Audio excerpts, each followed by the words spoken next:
Hey guys, welcome to Wrestling Daze. There we go. Hey, that was strange. Never had to do that before. Just had to literally unplug the microphone and plug it back in again. Never had to do that before.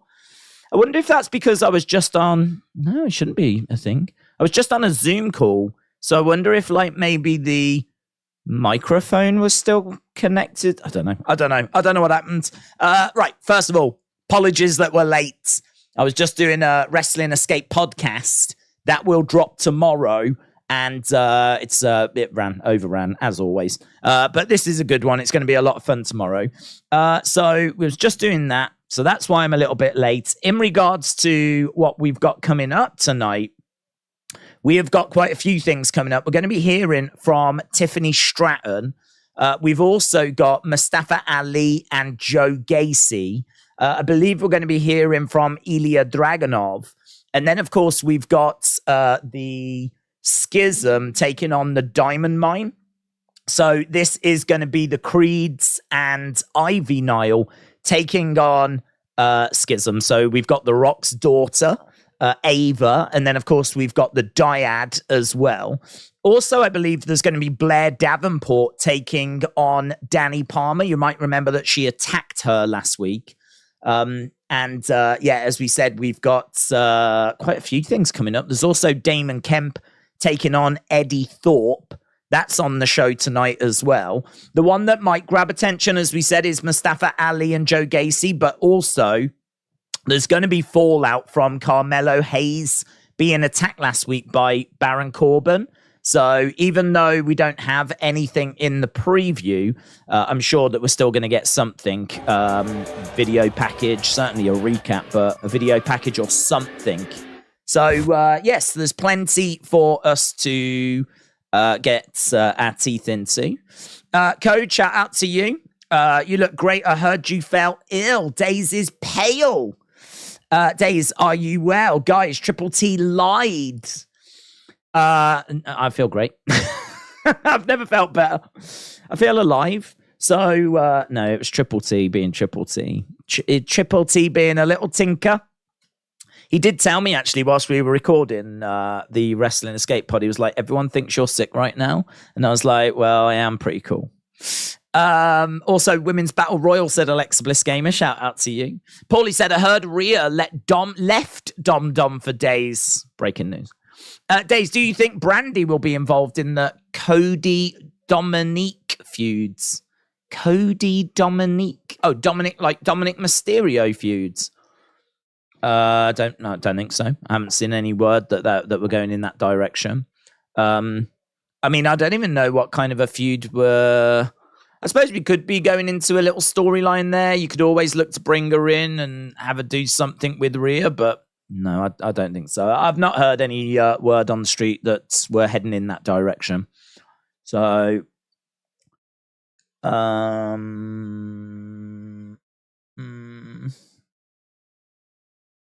Fightful, we've got Rhea sending some words to Brandy. Have a look. We've got an article here that's not properly loading up. Brandy said, Papa won't hit Mommy, but Mommy will. And Rhea Ripley just responded to that. So I mean, look, that got sent through on Twitter during the little thing last night, but I haven't heard that that's the direction that we're going to. I mean, it could be absolutely nothing more than just a little bit of back and forth on social media. So, right. Bron Breakker, surprise Raw for Seth's title. That would be fire, said Code. Research with Thomas says, good evening. Good evening. Justin said, what's up, guys? There is some wildfires in Canada, and we are getting smoke clouds in New Jersey from those fires. Cop said we've got an hour to get out of the warehouse, so we will be stuck here. Really? In New Jersey? I was just talking to someone that lives in New Jersey. Wasn't aware of some sort of... you're getting smoke clouds, wildfires in Canada, and you're getting smoke clouds in NJ, New Jersey. Hey, listen, do what you got to do, bud. Stay safe. Stay safe. Brony, hello, bud. Shout out to you. Said, have you noticed Rhea barely interacts with the female division? She's always with Dom and the male division. I think that's what's making her title reign a bit dull. Yeah, I mean, her title reign's only just really begun. But I agree. I would like to see her interact with that female division a little bit more. I think, she was making noises about wanting to have a bit more intergender wrestling and actually get a bit more involved in the men's division. And to be honest, that's not something that I want to see, because it's great for her, but I don't think it does much for the men. Of course she wants that because she's going to look great. If she's slapping the guys around, it's going to make her look like a real badass. But it ain't so great for the men, is it? So, yeah, of course, she wants to go in that direction. I don't blame her. But that's not a direction I think we should be going in. But at the moment, seeing her kind of get in the way between Dominic and, say, Cody, or get in the way between, a few people, I think that's pretty fun. I don't mind seeing that. But yeah, you could probably turn up the interactions between her, and we've got to find a challenger for her. Obviously, we're getting towards Money in the Bank. I'm guessing we will do a title match there. Hopefully, it's not just another little throwaway thing, because we did her against Natalya. That was a throwaway thing. We did her against Zelina. That was just a throwaway thing. I don't think anyone realistically thought that either of those women were going to beat Rhea. I certainly didn't. So, yeah, I think, we are lacking a true challenger for her, a really good female feuds. But it'll come. It'll come. It just doesn't seem to be quite the focus at the moment. Janelle said, fire starters suck. I'm in upstate New York. There's lightning storm starting. Triple T said, I didn't mention on the podcast, but I do plan on watching NXT weekly and discussing it on the pod before NXT. Hang on, what?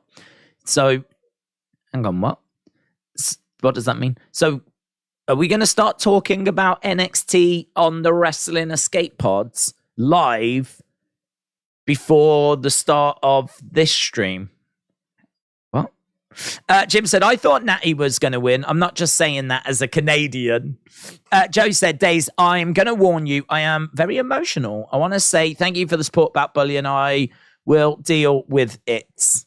Yeah, deal with it. But I mean, honestly, if you've got a YouTuber or someone that's bullying you, the best advice I would give is just don't watch that YouTuber. So it's, it's pretty simple. There's no point spending time with someone that's gonna make you feel worse or something. So yeah, simple, pretty straightforward stuff. Triple T said, yes, I'm just say small stuff. I'll just say small stuff about NXT. Okay. Well, listen, we did an excellent episode of the Web this week.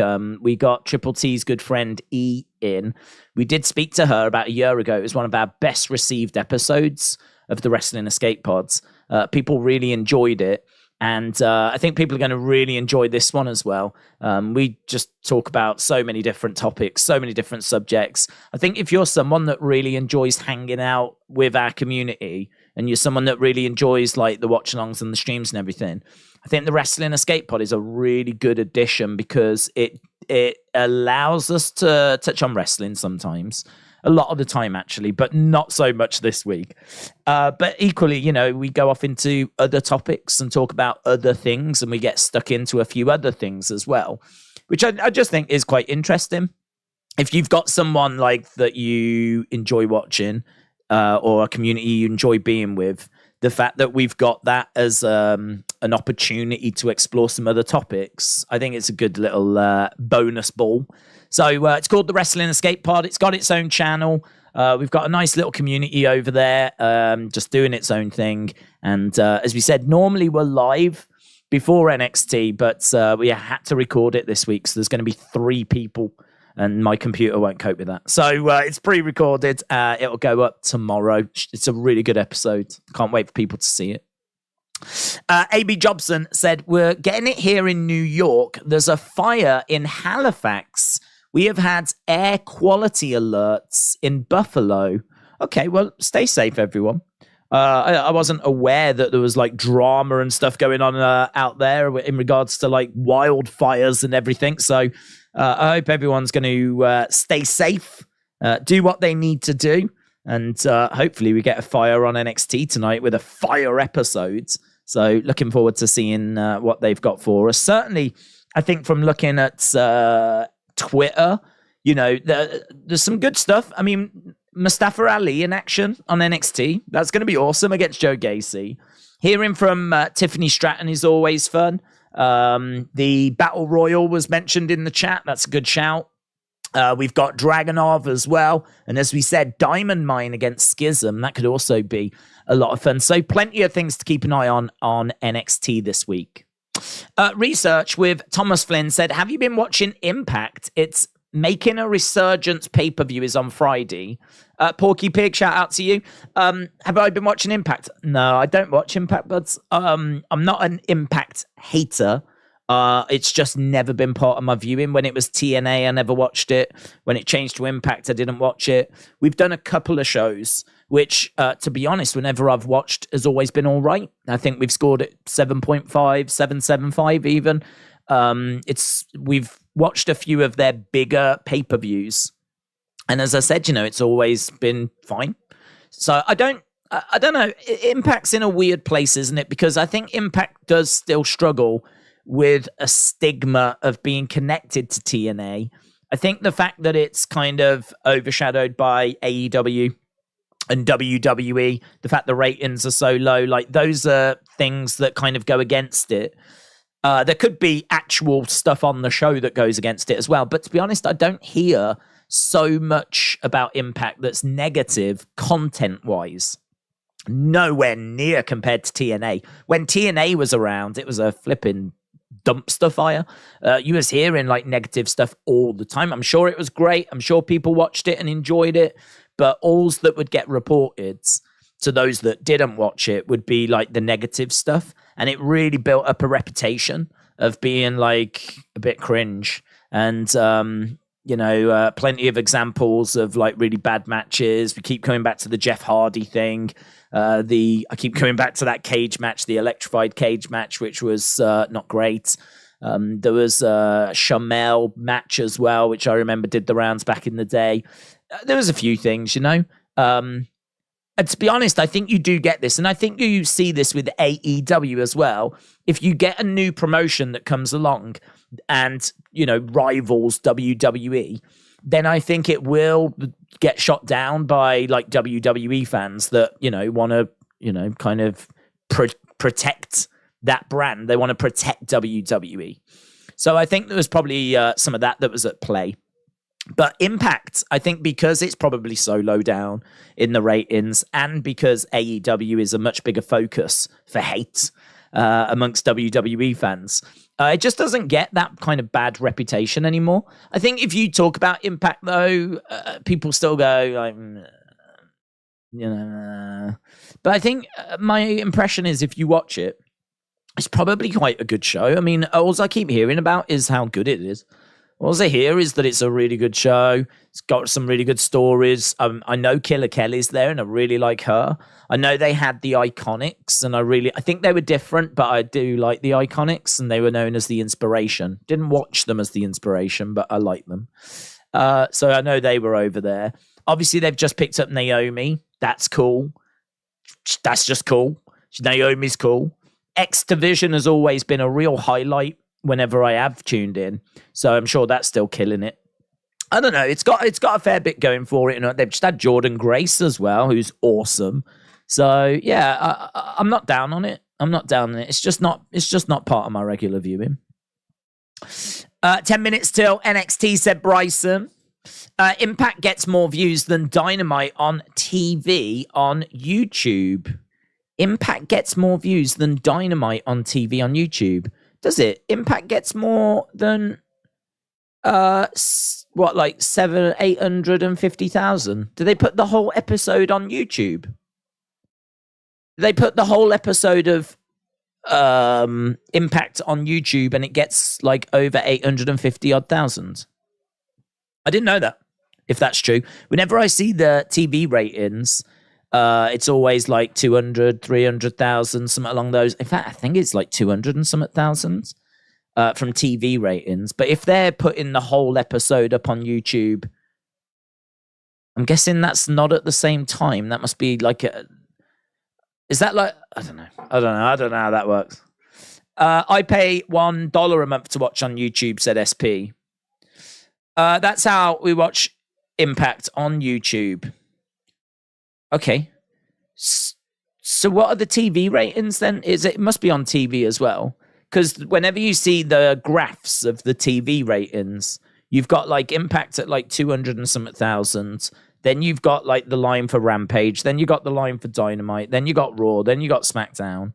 So I was under the impression it was shown on TV in America, and it was getting something like 200 and something thousand.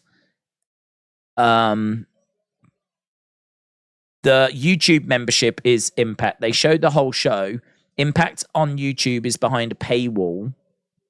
Well, I mean, listen, if Impact on YouTube is behind a paywall and it is getting better ratings than Dynamite, more than 800 and something thousand, that's incredible.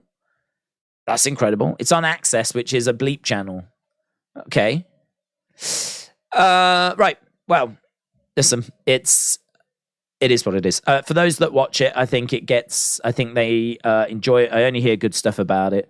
But as we said, it's not part of our viewing. SP said Access is in about 1 million homes. That does sound pretty rubbish, in all fairness. Tag and women's division in Impact is incredible at the moment, said Thomas. Greggy said, do you think WWE will sign Dustin? His contract is up in July. I think they should. I don't know that we're desperate to do that, but we definitely should. Because I think he is a legend. I think that he is someone that we could do loads of great stuff with Cody. I mean, could you imagine them in a tag team for a little bit? And also, when Cody does achieve it, I mean, if you've got Dustin on the books, you've got to have Cody win the title, Dustin come down, them embracing in the ring, looking up at the heavens together. Like, it'd be worth signing him just for that moment alone. Just for that moment alone, it would be worth signing him. So I hope they do. I don't know that they will, but I hope they do. It's $5 a month, and you get weekly episodes and a monthly special. It only gets a few thousand views on YouTube. Jim said Impact airs on Access and Fight TV in Canada. I can't see how it's getting that many views, says Daniel. Well, look, whatever. It's it's got a reputation for being the third biggest brand, and I think that actually does it a little bit of a favor. I think it also hurts it because it maybe doesn't get the spotlight that it should. But equally, I think like WWE fans are more focused on tearing down AEW. And I think AEW fans are more focused on tearing down WWE. So I don't think there's much focus on, I just don't think there's much focus on Impact. So that just means they can do their own thing. Just, chug along, doing whatever. And as I said, the reviews are, it's pretty good. I pay £5 for Impact on YouTube. I don't regret buying it one bit, says James. Austin, hello. Shout out to you. AB Jobson said, are you streaming the pay-per-view on Saturday? What pay-per-view? The UFC pay-per-view is what we're down to do. X Molder said, thoughts on WWE Sidecast on Twitch? I never saw it, obviously, because they're doing it at the same time we're doing the watch-alongs. I think it's good. I think anything that's just going to bring more content from WWE should be welcomed because, well, I say that. I think I do have a concern about the wrestlers doing their own Twitch channels because I think my concern with that is that WWE spend a lot of time in investing in these people, building them up, coming up with stories, all this kind of stuff for them, building up their characters. If those performers then go on to live streams and interact with live comments and live people, they could get a bit annoyed, because, we've got a great community here. We don't get people really jumping in and like causing trouble. We just get great questions about wrestling. We have great conversations, so on, so on. We don't always agree on everything, and that's absolutely fine. But we don't, we talk about whatever, we move on. With that, like, there'll be people that jump in that want to cause trouble. There will be people that jump into those wrestlers' live streams that want to provoke, annoy, irritate, get under the person's skin, wind them up, right? And the concern would be that they lose it, they say some stuff they shouldn't say. If you're a baby face and you're swearing your head off, or I don't know, the concern would just be that sometimes the people you see on TV are not the people that are behind the scenes. Sometimes, like they say, don't meet your heroes type thing, because sometimes people can be disappointing. Sometimes, like, the people that you see on screen are not the real people behind the scenes. And the concern for me would be that we see wrestlers getting cancelled because they've made certain comments during live streams. And, we spoke about it before and people were saying, well, that's their own fault, which, yes, it is their own fault, but it still doesn't stop it from potentially happening. And that would still mean the downfall of a much loved wrestler, which, didn't need to happen. So as good as, like, I can see the upside of these wrestlers having their own Twitch channels, I can see the dark side to it as well. I can see the downside to it as well. And part of me there just thinks like, I'm not sure that's a good idea. YouTube videos, I think, are fine, because I think with a YouTube video, that can be checked before it's uploaded. So you can edit out anything you don't want in that, But in regards to like a live stream, once it's out there, it's done. And we've seen like professional live streamers getting in trouble for saying stuff and, kind of letting their guards down or whatever, and coming out with comments that just shouldn't have got made. So, could a wrestler do that? Yeah, they could. So that would be my concern on that front. In regards to the sidecast, though, that's obviously WWE content. It's still a live stream. I suppose I still have that slight concern that could happen, but I would think they probably will not interact with the live chat maybe as much there, or I don't know. From my understanding, it's going to be interviews and things like this, so I don't know if they do engage with the live chat. But anything that's going to bring more official content in, I'm all for. Multi-year deal, it's just positive in it. It's fine. Right, NXT is starting. Have you looked at the AI match and got home? I've seen that it came through. We can certainly touch on it during the commercial breaks. Here we are with Baron Corbin arriving. Baron Corbin backstage. Baron Corbin having a little look around. So people are just getting out of his way.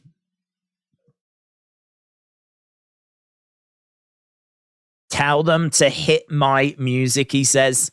Tell them to hit my music. Okay, so Baron Corbin about to make his way out. Let's go. Baron Corbin, thumbs down. So this is a pretty exciting way to start NXT. Baron Corbin making his way down to the ring.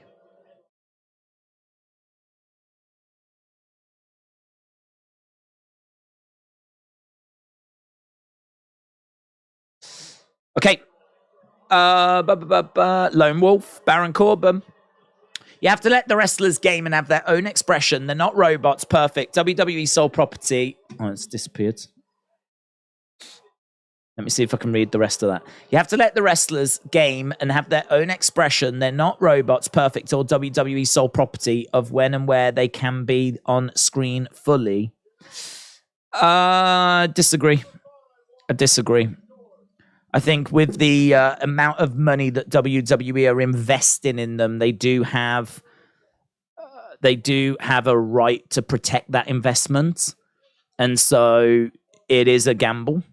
Seemingly it's a gamble that WWE did not want to take at first, and have now changed their mind on. But it's one that I would be uncomfortable with.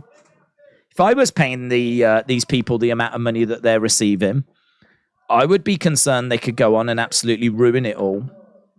Because that's a big investment. It's a lot of money they're getting paid. This is their jobs. This is what they do. It's not about being robots, is it, as well? Like the fact they can't live stream is what, making them robots? I would disagree with that. Right, we got Corbin in ring.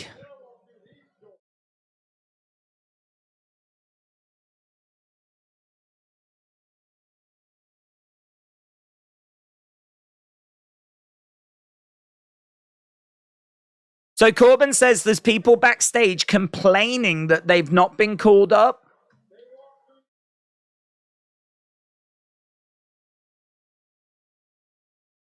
They've got guaranteed contracts.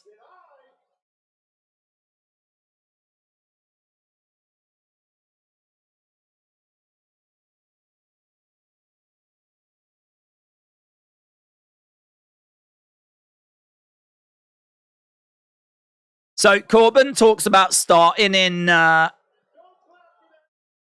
FCW. Get off my bandwagon.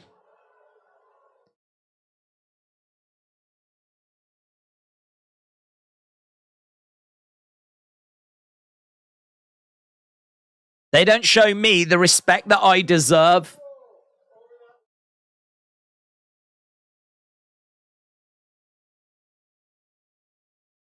He's so good in the promo right now.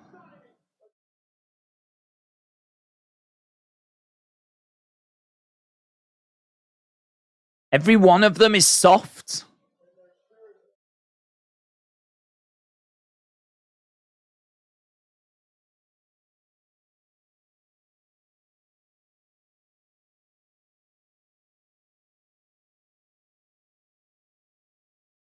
Okay, so Mellow chants.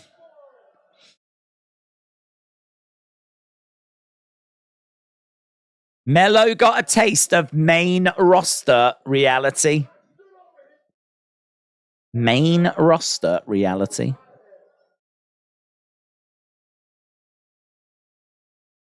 Okay, here's Dragunov making his way down to the ring. So Baron Corbin spitting. Here's Ilya. See what Ilya's got to add.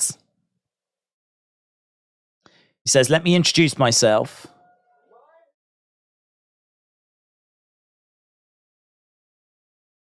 My name is Ilya Dragunov. Look at the size difference between these two. I know who you are. What do you want?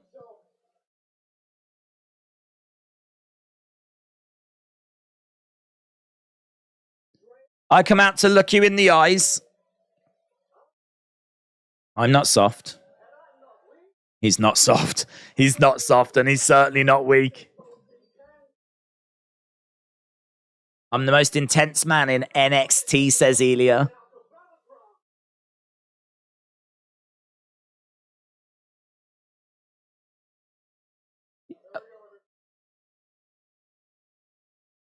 NXT arrogance.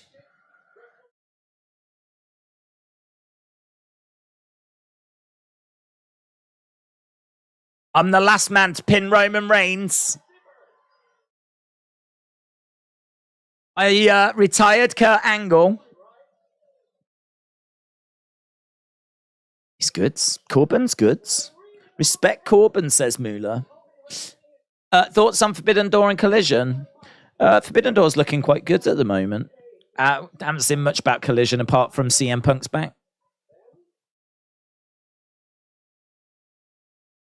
Okay, so Elia said his next in line.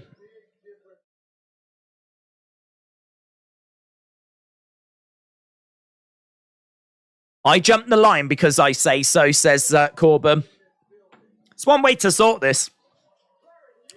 There's two people in the ring that think they're next in line. It's one easy way to sort this. Rock, paper, scissors. Rock, paper, scissors will do it. Face me tonight, says Dragunov. Dragunov against Corbin tonight. Dragunov against Corbin tonight. That will be sick. Oh, big bruise. That's cute. You've got a bruise. After you face me, you'll be covered in them. I welcome the challenge. Do you know what?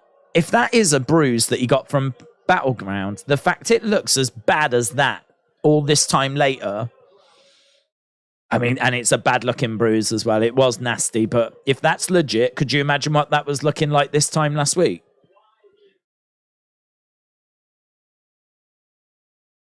Yeah, it's a nasty bruise. That is really nasty bruise. Trick Williams attacking Corbin. So it looks like a match is going to be made, but Trick attacks Corbin. Got a good size to him, Trick. Trick and Corbin going at it looks pretty good. My God, there's so many things for Corbin to do in NXT. Yeah, good opening. I mean, if this is going to lead to Dragunov against Corbin, and now we've just had Trick coming out. Okay, we've got Thea.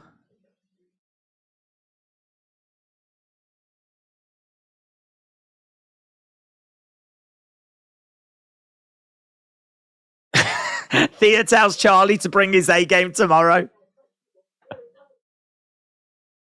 They're toughening me up, says Thea.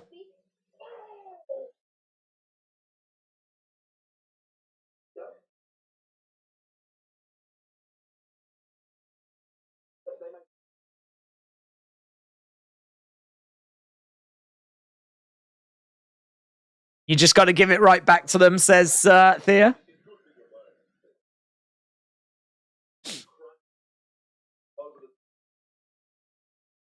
I like this. I feel like we are improving Thea.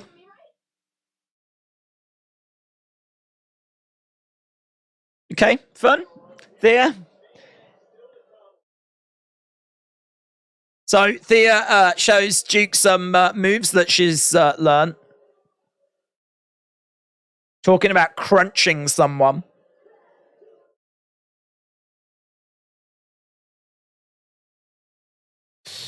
Right, Corbin has a lot of work to do in NXT again. It's great, isn't it?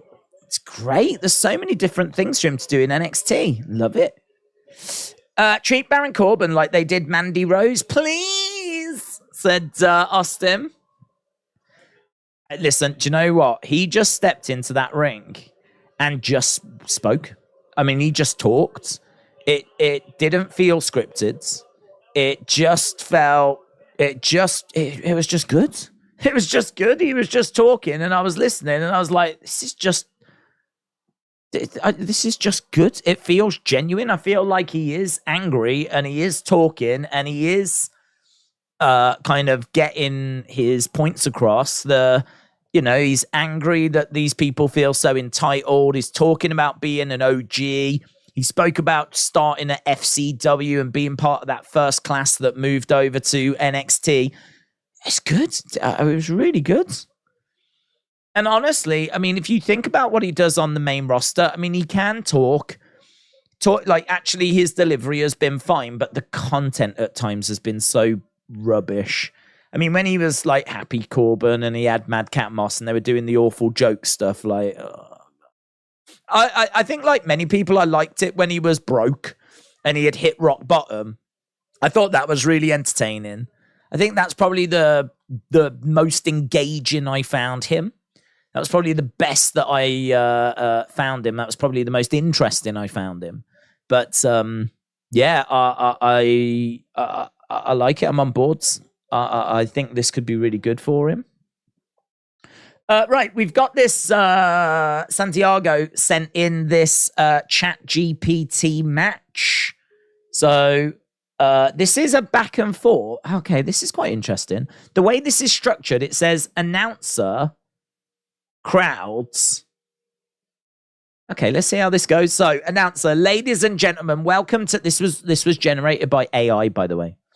Announcer, ladies and gentlemen, welcome to the epic showdown in the squared circle. We have an electrifying pro wrestling match lined up for you tonight. Are you ready? In the red corner, hailing from parts unknown, weighing 250 pounds, the Enigma Shadow Master. I feel like that's what tones up your backside. I feel like a Shadow Master or something like that. It feels like a workout machine. In the blue corner, from the streets of Chicago, weighing 220 pounds, the high flyer Lightning Strike. Shadow Master against Lightning Strike. I don't mind these names. All right, gentlemen, I want a clean match. No low blows, no eye gouging, and above all, respect the rules. Let's get it on. Let's get it on. Ooh, yeah. Let's get it on. The match begins. Both competitors circle the ring, eyeing each other cautiously. Shadow Master lunges forward, attempting a quick takedown, but Lightning Strike dodges with a nimble backflip. Lightning Strike quickly regains his composure, showing off his incredible speed and agility, bounces off the ropes and delivers a lightning-fast dropkick to Shadow Master, sending him sprawling to the canvas. The high flyer ascends the turnbuckle, ready to unleash his aerial assault, executing a breathtaking shooting star press. Bit early for a shooting star press. But wait, Shadow Master rolls out of the way at the last moment. Lightning Strike crashes down hard, and the tide has turned. Shadow Master seizes the opportunity, starts pummeling Lightning Strike with powerful strikes and bone-crushing suplexes. A bone-crushing suplex. The Enigma is now in control. But never count out the resilience of Lightning Strike. He summons his inner strength and manages to counter Shadow Master's onslaught, flipping him over with a stunning Hurricanrana. Right, we're backstage. Dragunov moments ago has been beaten up. We'll have to come back to this. This is a battle of the ages right now. AI-generated wrestling match between Lightning Strike and Shadow Master. And I must say, it's quite intriguing. It's quite gripping. I am finding myself wanting to know who's going to win. I do need to know which way this is going to go. We'll come back to it. We got up to the Hurricanrana. Very early shooting star press, but he misses with it. I mean, we are just going drama early quick. Seems like the AI generator isn't too interested in like slow builds. It's just bang straight in. Bron attacks Ilya backstage. Breakker got to Ilya. Shadow Master against Lightning Strike would main event any arena in the world, said Travis. Travis, I think you're right. I'd go. Interesting. Could Corbin win tonight and we get Bron versus Dragunov, said Austin. Right, we are underway. There's Ava in her ring gear. So, Diamond Mine against Schism.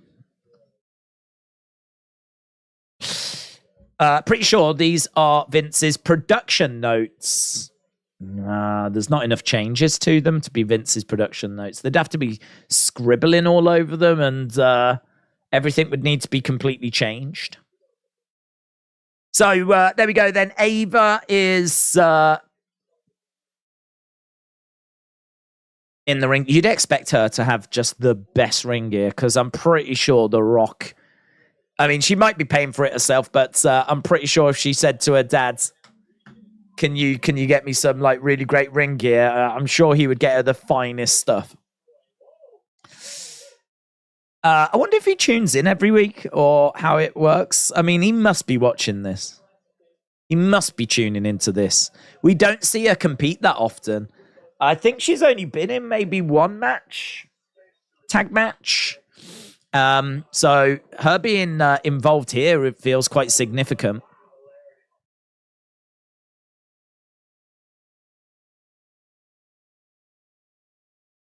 Knee coming in by Brutus and Julius. They're unloading here on Rip Fowler. No, Jagger Reed, isn't it? I hate these names. Jagger Reed in there at the moment. Coach Co, shout out to you, said with crossed legs and a desperate jiggle, she performed the infamous pea dance. Her urgency evident as she anxiously searched for the nearest restaurant. I prefer the pies. Do you remember yesterday when we were talking about pies? That was good. I was into that. Oh, I do like a good pie. Wow, look at that. He's in a seated position. He's got a standing vertical suplex in, and he was down on his knees. He stood up. Wow. And now he's passing him over to Brutus. That's pretty sick. The only thing I would say is I'm pretty sure that Jagger Reed could get out of this if he wanted to. I'm pretty sure if he didn't have his legs extended up like that, he could make it difficult for these guys. So, but I mean, it is an incredible show of strength. Look, oh man. He's just parading him around. So, Creed Brothers just passed Jagger Reed between themselves. He was upside down for, God, I don't know. I mean, 30 odd seconds to 40 seconds, maybe a minute. Also coming up tonight, the Women's Championship #1 contender, Battle Royal. Plenty on this show. Dropkick there by Julius. Jagger Reed going against the ropes. And back elbow. Goes over to the corner. In comes Ava. Ava charging over. The Rock to Lillian. Do you like pie? Pie is okay, said Austin. Oh, what? Pie's okay? I feel like you'd only say pie is okay if you've had a lot of it in your life. And, you know, you're just a bit like bored of it now. You've had too much pie. That's the problem. You've had too much pie. If you cut down your pie consumption, then you would see it was special. I don't have loads of like apple pies and stuff like that. So when I do have it, it's a bit of a treat.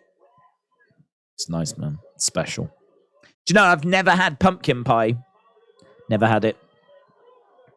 Don't even believe it's an actual thing, to be honest. Round the back goes Brutus. He's in there with Rip Fowler. Suplex, but he lands on his feet. He went for a German suplex. Gorilla press. And drops him down. Brutus. Oh, man, standing moonsault. Boom. Adam said earlier today, it was announced it is official. Angie Postecoglou has been announced as the new Tottenham manager.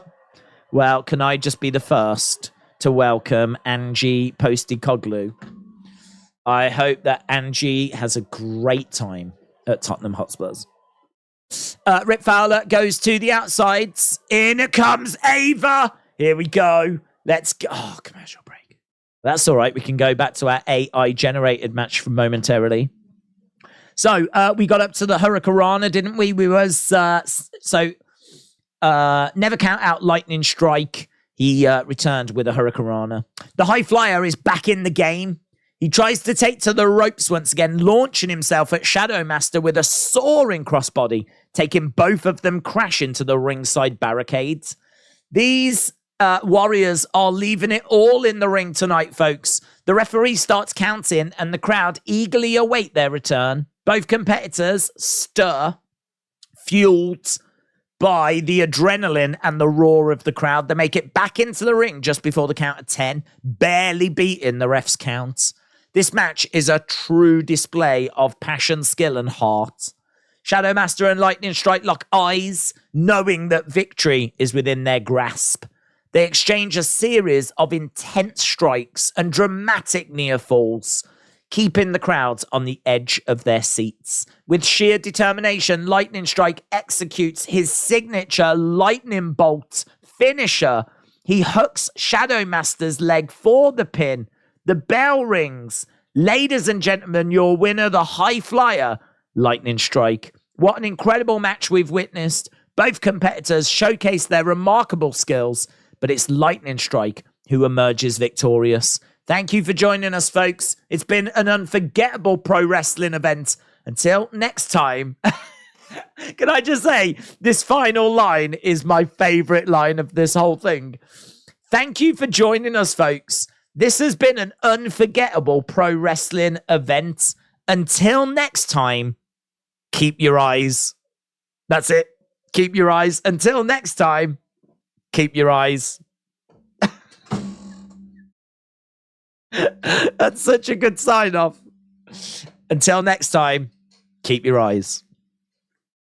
I do bye for now. Maybe I should change it to keep your eyes.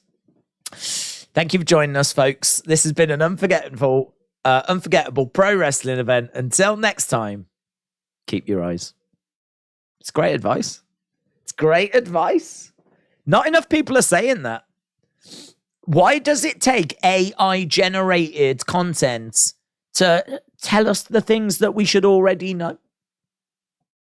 Keep your eyes. I don't know. What's that meant to be? Keep your eyes peeled? Is it meant to be that? Keep your eyes peeled. Even that doesn't make sense. That doesn't make sense, does it? Until next time, keep your eyes peeled. Even that doesn't work. Keep your eyes. What's it meant to be? I don't even know what that is. Until next time, keep your eyes open. Keep your eyes open. Well, keep your eyes watching wrestling. I don't know. I love it, though. Santiago, shout out to you, but if some people may have enjoyed the match, and I hope you did, great result for Lightning Strike. But if nothing else, that sign-off was well worth it.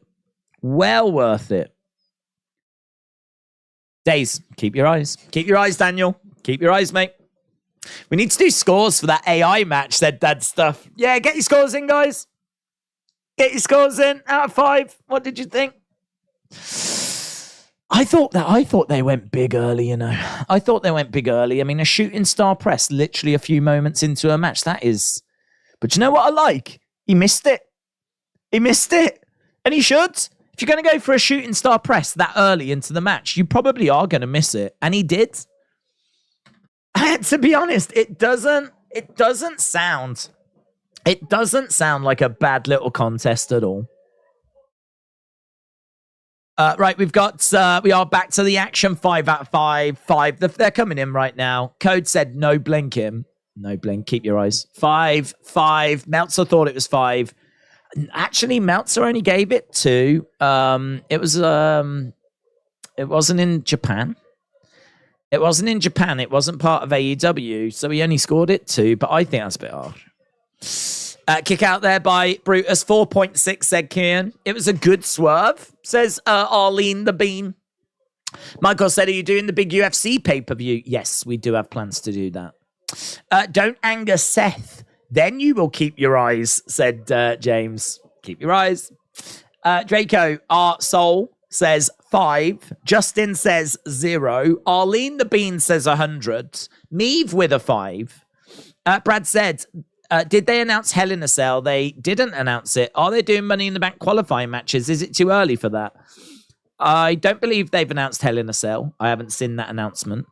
I've already started doing Money in the Bank qualifying matches. Is it too early for that? No, because Money in the Bank is just a few weeks away, as is Wrestling Shop Live. If you are in the UK and you want to come down, say hello, do it. I should probably play the thing, shouldn't I? I haven't played it in a little while. It's on the channel anyway, in all fairness. I don't even think I've got it queued up. Have I got it queued up? I'll have a look. Right, tag. In comes Julius. Belly to belly by Julius. Kip up. Another belly to belly. Julius is in there. This match has had a bit of time, hasn't it? We're already nearly a quarter of a way through. Another belly to belly. Boom! Connects. Kip up there by Julius again. Goes over. Grabs Rip and Jagger and hurls both of them.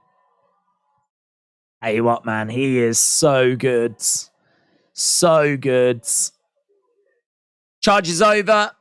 Goes, launches himself up. Moonsault comes crashing down onto the dyads. And both guys going over into the corner. Julius still in control, but Rip drives Julius back into the corner. Drop kick there by Jagger Reeds. Now we got Brutus with the Brutus bomb or whatever it's called. Against the ropes. I tell you what, a good little match this. Dyads and Creeds battling it out. Great little contest. All the guys are down. If this was for the championship, it'd be really fun. Be really fun. You've got Ava on the outside of the ring. She can't believe what she's seeing. Ivy desperate to get in. Tag is made. Ivy's coming in. Ivy in the ring. Ava in the ring. Let's go. Let's go. Ava making her way forwards. We've got forearm strikes being exchanged between these two. She pushes Ivy back, goes for a shot. Ivy, quick kicks coming in, and again. Ivy going low, one upstairs. Ava almost went down, drop kick. Ava stumbles back, Ivy grabs her. Ava with a kick to the midsection. She's looking to scoop up Ivy. Ivy, Dragon Sleeper. Nice. Oh! Jagger Reed tried to break it. Ivy slaps it on him. Chucks him away. Ivy goes over. Headbutt by Ava. What did she have on? With a mask. Headbutt with a mask. Why is that going to be worse? Why is that worse? Is that worse? She headbutted her whilst wearing a mask. Aren't they just made of plastic? What's the mask made of? There's only plastic in it.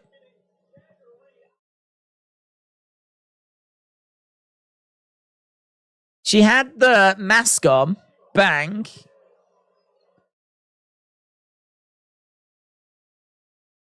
I mean, I don't get it. I can't imagine that's worse than being just headbutted. She got headbutted with a plastic mask and that knocked her out. I mean, in all fairness, just getting headbutted is probably bad enough, innit? Well, that would never happen to the Shadow Master. That's all I know. Here's Stax. Stax is waiting. Hey, there's my guy.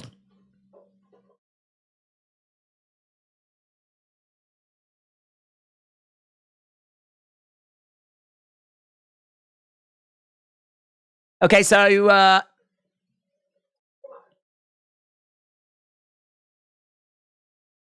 Stacks and Tony.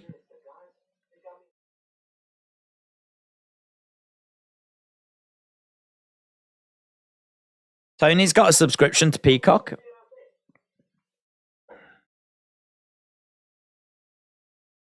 Have we got any more information on this rat?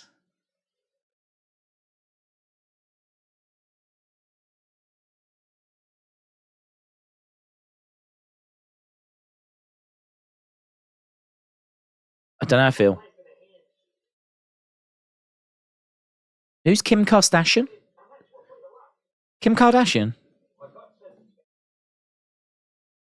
Stack said my gut thinks it's Gallus.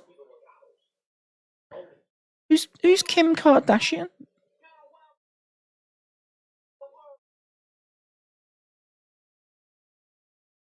Trust your gut, it's Gallus.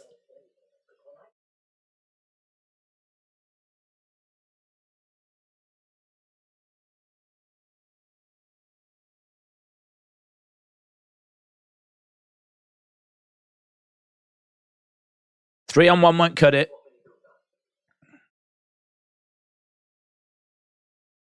Three-on-one won't cut it. Listen. This is why you're the underboss. Figure it out. Figure it out. 3-on-1 ain't going to do it. Figure this out. Edward, shout out to you. Hope you are. Daze, just quick hello. Hope you and the family are well and you have a great stream. Thank you. Hope you're doing good.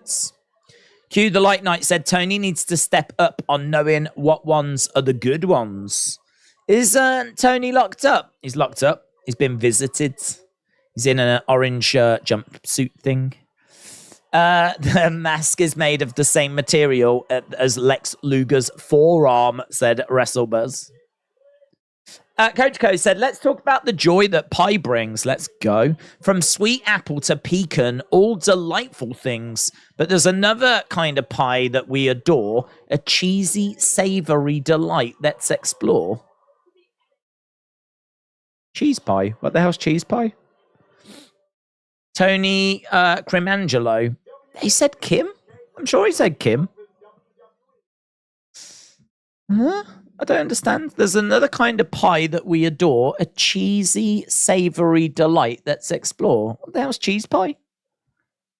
What's cheese pie when it's at home? Oh, God. Gonna have to Google it, aren't I? What the flip's cheese pie? Let's have a look. Cheese pie. In all fairness, there is a cheese pie. Cheese and onion pie. You can get cheese and onion pie. I don't think a cheese pie recipe. You can get cheese pie. I can't believe it. Can't believe it. I don't know how I feel about it. Don't like it. Defcon Eric said cameras can't be on the side where Don is. Oh, good point. Unless a cameraman got arrested for something. Think about that. Think about that. What about if he did some filming in some places he shouldn't have been filming and now he got arrested and he got to keep his camera? Just saying. Just saying. Pizza pie. We don't call it pizza pie. It's a pizza pie. We would never call it pizza pie. I would never have got that. It's pizza. Not pizza pie. It's a pizza pie. But yes, I forgot. America. Oh. Are you going to do a live stream 7 hours after NXT, the ICC World Cricket Test Championship final, India against Australia? There's a big out for the Aussies. Hazelwood is injured. Oh, no. Am I doing a live stream for the crickets? I think we know the answer to that, don't we, Adam? I think we know the answer to that. Happy Taco Tuesday. Let's go. Very faded. Flying forearm faded. Why don't more wrestlers wear headgear like Rick Steiner? It's like an amateur thing, isn't it? That. What is the best tag team finisher of all time? R.I.P. my brain. Thank you, said Godfather. So Godfather, so shout out to you. Hope you're well, buds. Best, go on then. We'll throw it out to people. What's the best tag team finisher of all time? Is quiche a cheese pie? Oh, that's a good question, that is, Defcon Eric. That's a good question. I mean, I don't think it would ever be described as a cheese pie, but I mean, I suppose it's got similarities. AB Jobson said pumpkin pie. Never had it. I don't even know that it's a real thing. Days, I am back in the boxing gym later tonight. First in, last out. That's how you do it. Dad Stuff said 2024 is just around the corner, and you know what that means? Olympics! Yay! I do love doing the Olympics. Not great for the channel, but I do love doing the Olympics. Remember when we actually got on a proper official YouTube like advert because of the fact that we were one of the only channels that was doing live streams for the Olympics, like the full day Olympics. I looked, I don't think there was like really anyone else doing that. Listen, we go again. We'll go again. I loved it. Was it pretty full on? Yes. Was it a non-stop barrel of laughs? Probably not. But there was a lot of good stuff that came out of it. They were great streams. There's a little kid that's got his Rey Mysterio mask and a WWE Championship. Earlier today, what's this? Who's this? Vaughn. Oh, he's gone to his therapy. Let's go.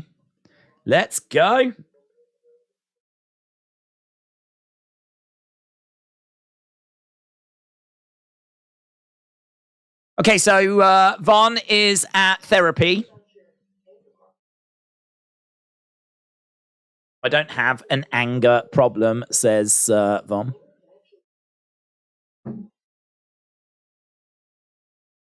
Vaughn tells the guy to go F himself.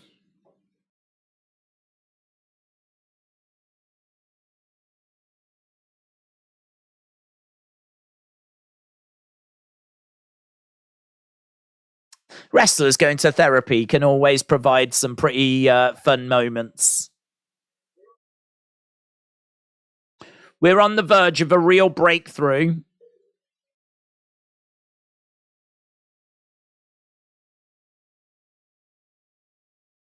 Okay, Vaughn's not interested. He doesn't want to be a part of this.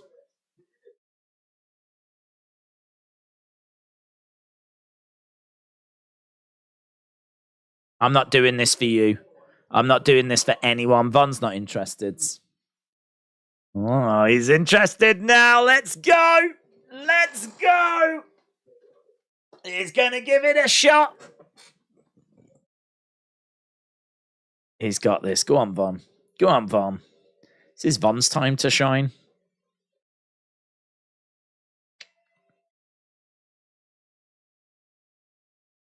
Fair play.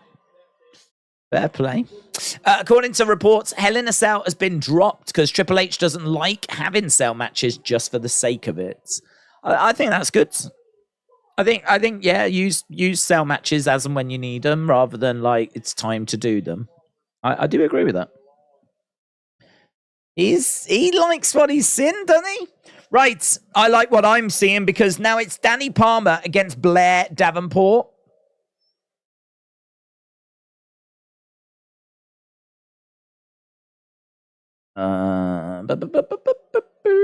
Blair Davenport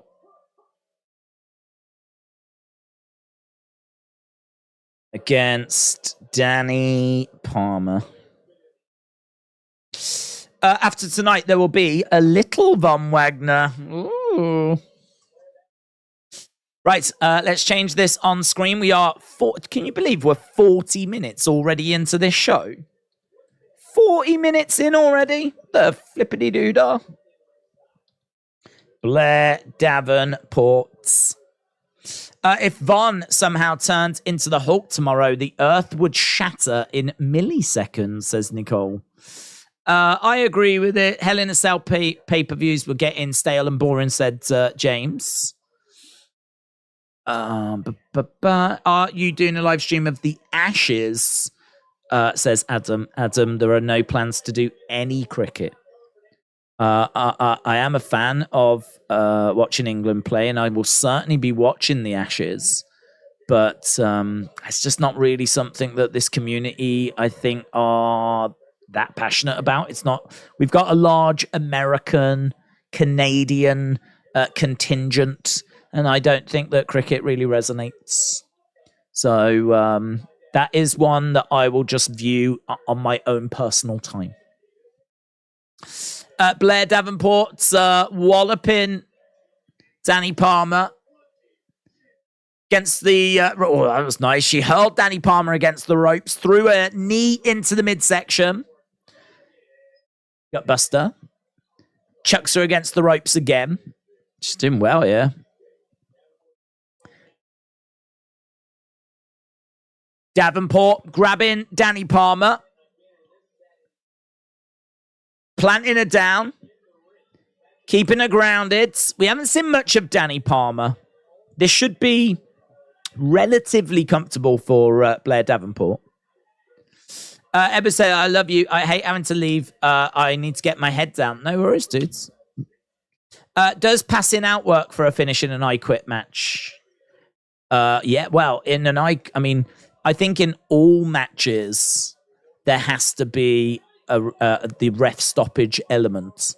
Because if a wrestler is incapacitated to the point where they can no longer defend themselves and they are just out, then yes, if they are just not physically able to say I quit because they've passed out, someone's got to stop the match. If you've got a choke applied and the person passes out, if you keep choking them when they've passed out, they will die.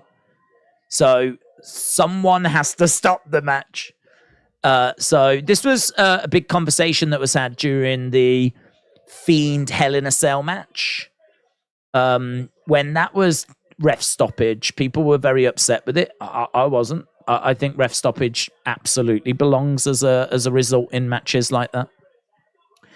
You know, it's maybe a little bit in the weeds. It's maybe one that you've got to like think about, and it's maybe not the big obvious ending.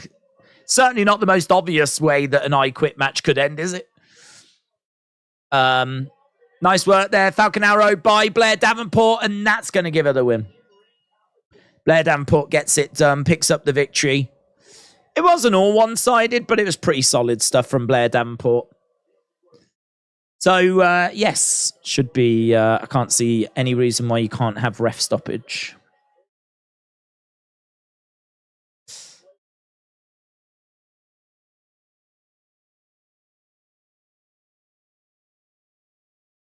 The entire NXT women's division. She sent a message there, Blair Davenport. Looks down the camera.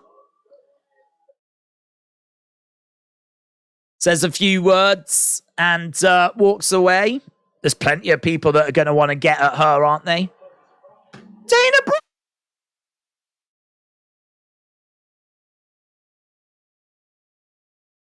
The Queen! The Queen is here!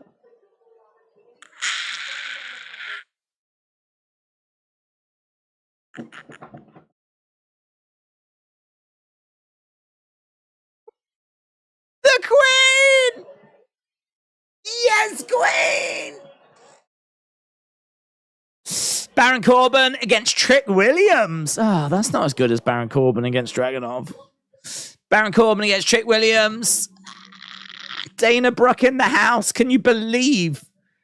Can you believe? Oh, we are saying,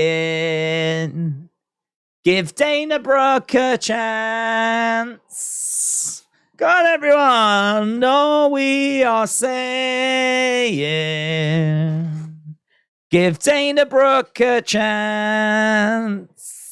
Yeah, grab your friends, all we are saying. Give Dana Brooke a chance. NXT, NXT, NXT, NXT. Oh my God, she's going to win. She's going to win. She's going to beat Carmelo Hayes. Breaking news, the jobber of all jobbers has shown up. Wow, that's not how I would say or describe Baron Corbin, but... Wrestle with Andy, shout out to you. Wrestle with Andy says... Daze. Andy. Who's the great psychiatrist? Fraser, Niles, or Von Wagner's doctor? Well, do you know what? If I had to go to a psychiatrist, I would go to Fraser. Just because, like, I'm a big fan of his show, to be honest. So I'd want to go there. And part of me would want to go to Von Wagner's. I'd go Fraser top, then Von Wagner's, and then, sadly, Niles at the bottom. Nothing against Niles. I like Niles. But, yeah, I don't know that a Niles show on its own would work as well. It wouldn't work as well. I suppose it depends what the surrounding cast is like, but I'll go Fraser, then I'll go Von Wagner's, then I'll go Niles. Boom. Done. Simple. If you are just joining us, Dana Brooke has shocked the wrestling world. I would imagine people are freaking out right now. Freaking out. I would imagine Twitter has shut down Dana Brooke in NXT. Kian, shout out to you. Hope you are well. Corbin is no jobber, says Rivy. We're getting some very mixed messages in the chat this evening. Are you streaming Forbidden Door? I want to. I don't know if there's anything else on that same day, but if they're doing it on a Sunday, then hopefully, can't see why it would clash with anything. Wasn't Double or Nothing on a Saturday though? Is that right? No, that was Sunday, wasn't it? But it was on the same night as the NXT show. Well, let's hope NXT don't put anything on, shall we? Days marked out hard for Dana. I like Dana. Listen, I watched her come into NXT and not do much, right? I then saw her get called up and I was like, I don't get it, right? And then what I saw was this woman giving her everything to anything she got given, right? She was in Titus Worldwide. She was doing had the clipboards and all of that stuff. When she was doing the 24/7 stuff, that was great. When she was with Charlotte as her like assistant, that was well, I mean, I can't say it was great, but she gave her all to it. They've given her a few things to do. I can see that she has given her all to it. And I just find myself like thinking, well, what more can she do? You keep giving her stuff. She keeps doing it and doing it well. And then they decide, we can't really do anything else with this now. And so then, like, she ends up going back to catering. I just feel sorry for her, man. I just feel so sorry for her. What's this woman meant to do? So, yeah, listen, if this is like a little short return to NXT, maybe it could give her a little bit of momentum.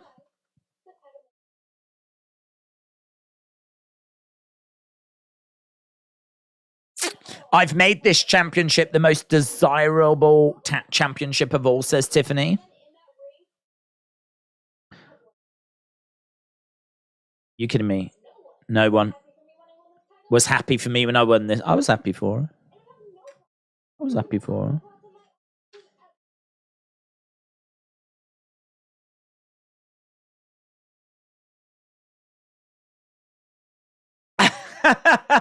Who do you think will win the Battle Royal tonight? Well, TBH. Do people actually say that? TBH, to be honest.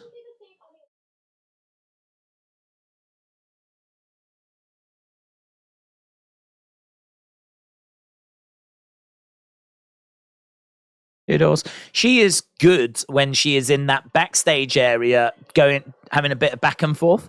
As we saw last week, when she's in the ring on her own and there's no one to bounce off, she struggled there. I would like to see them put her in that situation again, see if she does a bit better next time. Here's Corbin.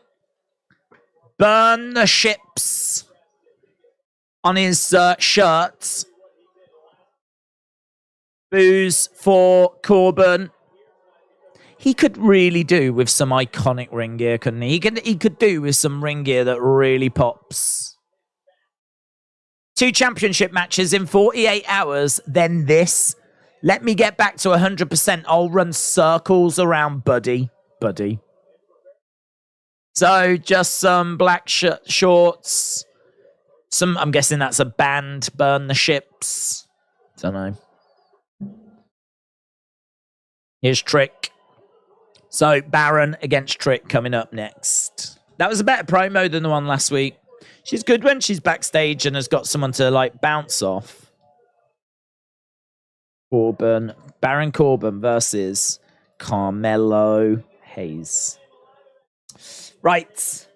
The scent of freshly baked donuts wafted through the air, enticing her taste buds as she eagerly bit into the warm, fluffy pastry, savoring the delicate balance of sweetness and melt-in-your-mouth goodness. Coach Co, shout out to you. Austin said, it sucks that Corbin against Ilya, though, but Corbin is still wrestling, so I am happy. Yep. In all fairness, we can always do Corbin Ilya a bit further down the road. So this will be a winnable match for Corbin, and I don't think he'll struggle too much here. Great American Bash on July 30th. Is that the same night as? Is this where you tell me that Forbidden Door is July 30th? Let's have a little look. Forbidden Door AEW. Oof, June 25th. Hey, that's not far away, is it? June 25th. Is that? I think that's the week before Money in the Bank, isn't it? Okay, so, yeah, I think we might avoid some trouble there. It looks like the next NXT show is going to be Great American Bash, so far, so good here. So far, so good. Corbin going Brock Lesnar style tonight, said Bryson. 1 cage, 2 men, and a sellout night. Why, Deja? Only encourage him by reading his comments. Whose comments? What comments? Oh, Coach Co. Yeah, it just make me hungry. Did you see that Chris Weidman is coming back? I didn't. Is that a good idea? Does he need to come back? Does he need the money? Maybe he does. I don't know. He was on a decline anyway for me, and then that injury. Ugh. Horrible. Brave, though. Very brave to even want to return after that. Corbin in the middle. For those who don't know, completely just snapped his leg. Horrible. Horrible. Back elbow by Corbin. Corbin does need better ring gear. I don't like what he's wearing. I don't like what he's wearing either. It doesn't look cool.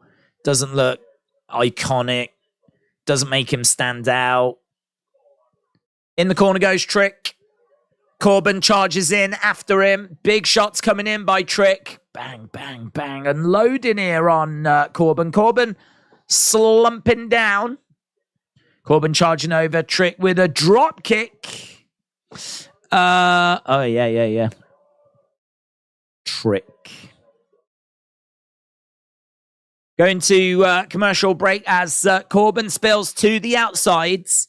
Trick Williams berating him. And commercial break. What kind of outfit is he wearing? It looks like something you would pick up at a game of basketball. Yeah, it's very much so. It's like a black vest top. It's black shorts. Just looks really thrown together. It looks like something that you would just quickly buy at a local sports place and just chuck that together. There's very little thought that seems to have gone into it. I don't know. Hopefully something he can improve. Corbin is just showing off his calves. Aren't we all? Kian said we're at picture-in-picture. No, we don't have that here. I've just got adverts. Q the Light Knight said Dakota is up walking around. It's good they got her back. The boot has time to heal, says Q the Light Knight. Right, we are... Oh, wow, we're nearly an hour in. Oh, my God. Next commercial break will be half-time scores. Actually, let me play... I better play that thing, hadn't I?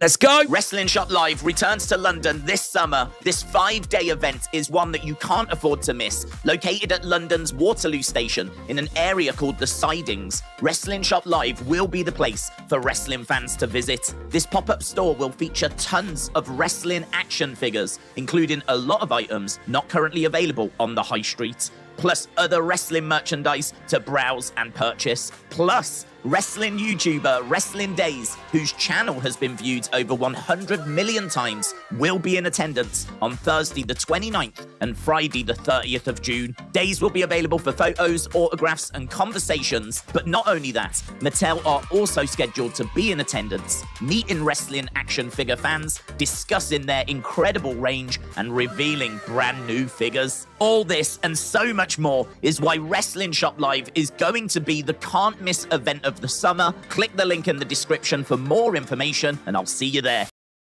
It's coming. It is coming. I know many of you won't be able to get there because you're in America, but yeah, man, it's quite encouraging. I'm getting a few people like, yeah, I'm coming down. So keeping fingers crossed that I'm not just going to be sat there on my own. But yeah, I'm really looking forward to it. I have said though, it really might cause some problems with the SmackDown that week because I'm there for 2 days. I'm there on the Thursday, I'm there on the Friday, and then I travel back. Now the train back will probably leave London about 8 o'clock at night, so I'm there pretty much all day on the Friday. So yeah, I am looking forward to it, but I don't know what that's going to mean for the SmackDown, because if it is live, I mean, I'll quite happily come back and do the live stream for the repeat, or I don't know how it's going to work. But I have heard rumors that they are going to do it live, that SmackDown from London, on, what's the date? What's the date of that SmackDown? The 30th. The 30th. So that is going to be, we're about 3 weeks away. This weekend will be like about 3 weeks away, so... Looking forward to it. Santiago said, honestly, Dana Brooke should know better than to accept interviews in that dangerous NXT parking lot. That's true. That could have gone a lot worse than it did for her. That's a really good point. Okay, Trick getting up to his feet, and he throws Baron Corbin over. Big forearm strike. Corbin goes down. Corbin to the outsides. Trick charges over, collides into Corbin. Trick stepping through the ropes to the outsides. He grabs Corbin, looking to smash him into the commentary table, and he does. Corbin a little bit stunned, a little bit shocked, a little bit rocked. Ooh, I tell you what, knee strike by Trick Williams as Corbin moves out the way. Trick Williams ended up kneeing the commentator table. The commentary table just wobbled. And now Corbin targeting that knee. Cranking back on the leg as well. Let's go. He is unloading here at the moment on Trick. Days at UFC 292 on August 19th. Chris Myman is going to be fighting Brad Tavares. I think that's the same pay-per-view that O'Malley faces Aljamain. Very nice. Corbin going over, grabbing Trick, looking to chuck him into the ring. Corbin gets in right behind Trick. Corbin very much in control, stomping down on the leg. So we've still got the Women's Battle Royal coming up. Corbin sucks is the chant. Corbin sucks. Spinebuster, bang. Spinebuster there. Looking for a single leg Boston Crab. Keeping it standing as well. Oh, nice. Trick is quite close over by the ropes.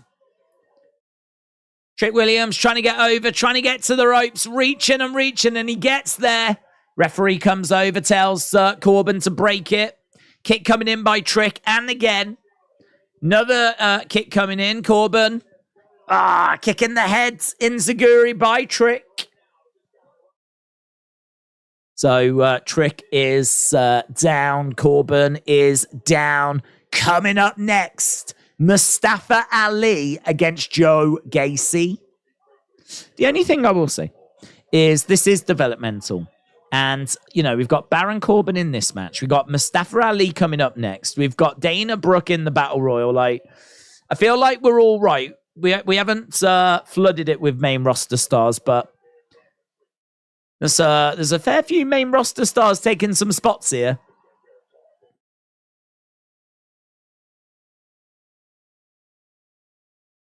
Trick Williams charging over. Swinging net breaker. Kyle said, I can't believe I've seen a picture of Daze, that beanie. The mystique is ruined. To be honest, it's not. It's laziness. I keep saying this. For me, I literally get up, just chuck a hat on, because then I don't have to mess around with my hair. So that's the only reason that I've ever done it. So the idea that there's some sort of mystique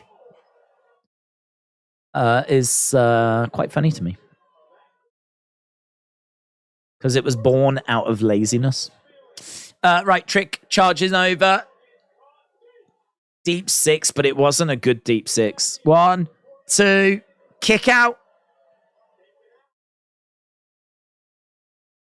He kicks out of the deep six. It was not a very good deep six. It was a bit of a slow-mo deep six, actually.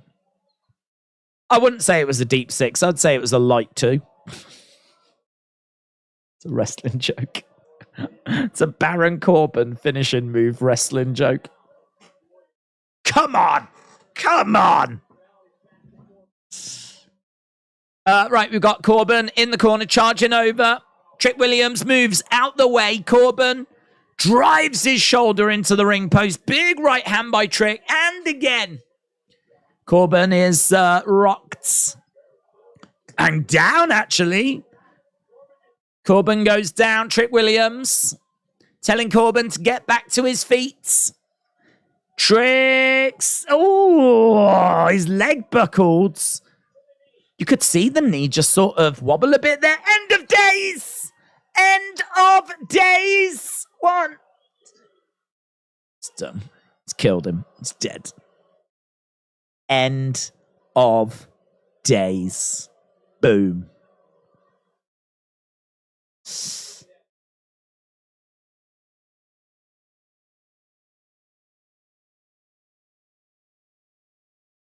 Oof, I tell you what, seeing the replay of Trick kneeing that commentary table. Oh. So the work on that knee is really what finished things here for Trick. 10 out of 10 show, said Austin. The Friday you'll be in London, SmackDown will be 2, as it will be live on June the 30th. Yeah, that is definitely a problem. But my plan is to get back, and hopefully they still put it on the same time. So if people want to join us for that, then obviously they can. If they want to skip that because they've already seen it earlier, then fine. To be honest, as long as I'm back for Money in the Bank, that's really what I'm focused on. But I will still look to do SmackDown. It just might have to be the replay. Here's Nathan Frazier.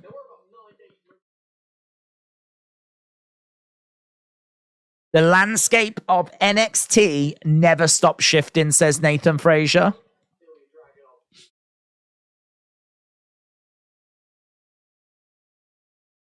Free agents have been popping up. Noam Dar's got some new mates. Yeah, we know all this.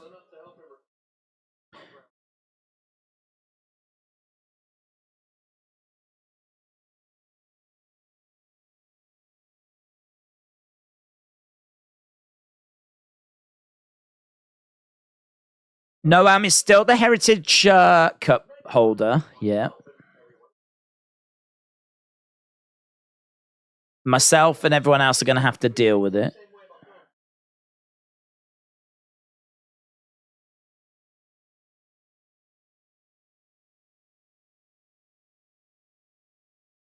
Senior international correspondent, Dragon Lee.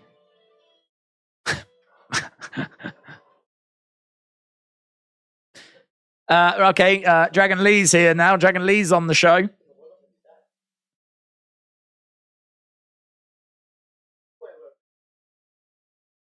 Dragon Lee's top 5 list.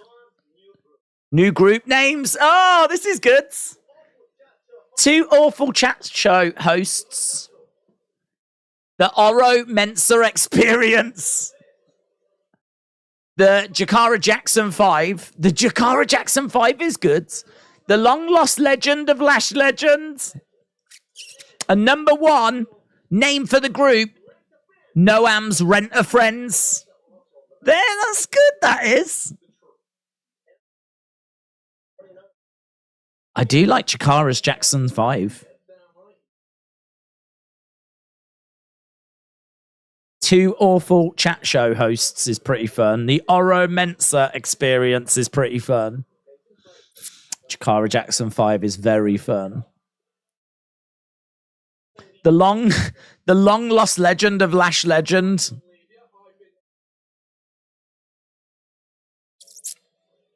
Noam's Rent-A-Friends.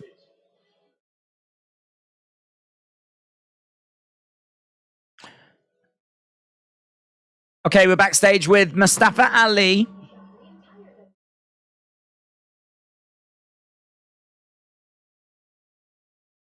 What brings you to NXT?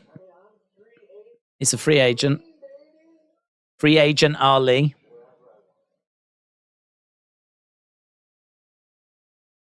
Did Mensa used to be in NXT UK? I believe he did, yeah. I think he might have had a different name.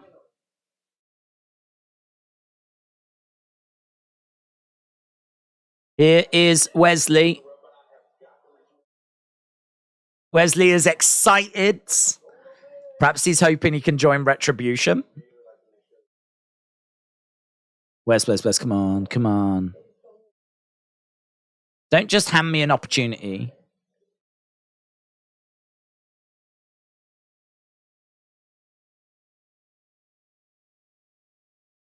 Maybe somewhere down the road, it'll be me against you for that title. If you're still champion by then. What are they looking at? Both of them are looking up there. What's up there?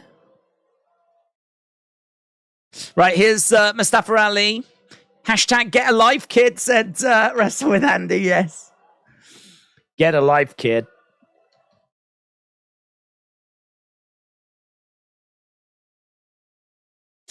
Days, the SmackDown you spoke about streaming when you get back from London, what time would that be?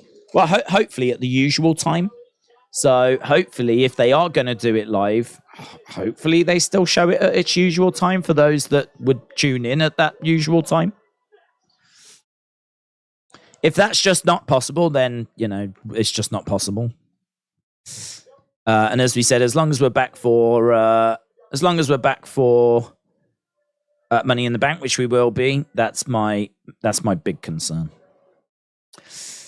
How is Wrestling Daze, says Jackson. Is that how is Wrestling Daze or how is Wrestling Daze? Because they're 2 different questions. And I don't know which one you're asking. Right, here we go.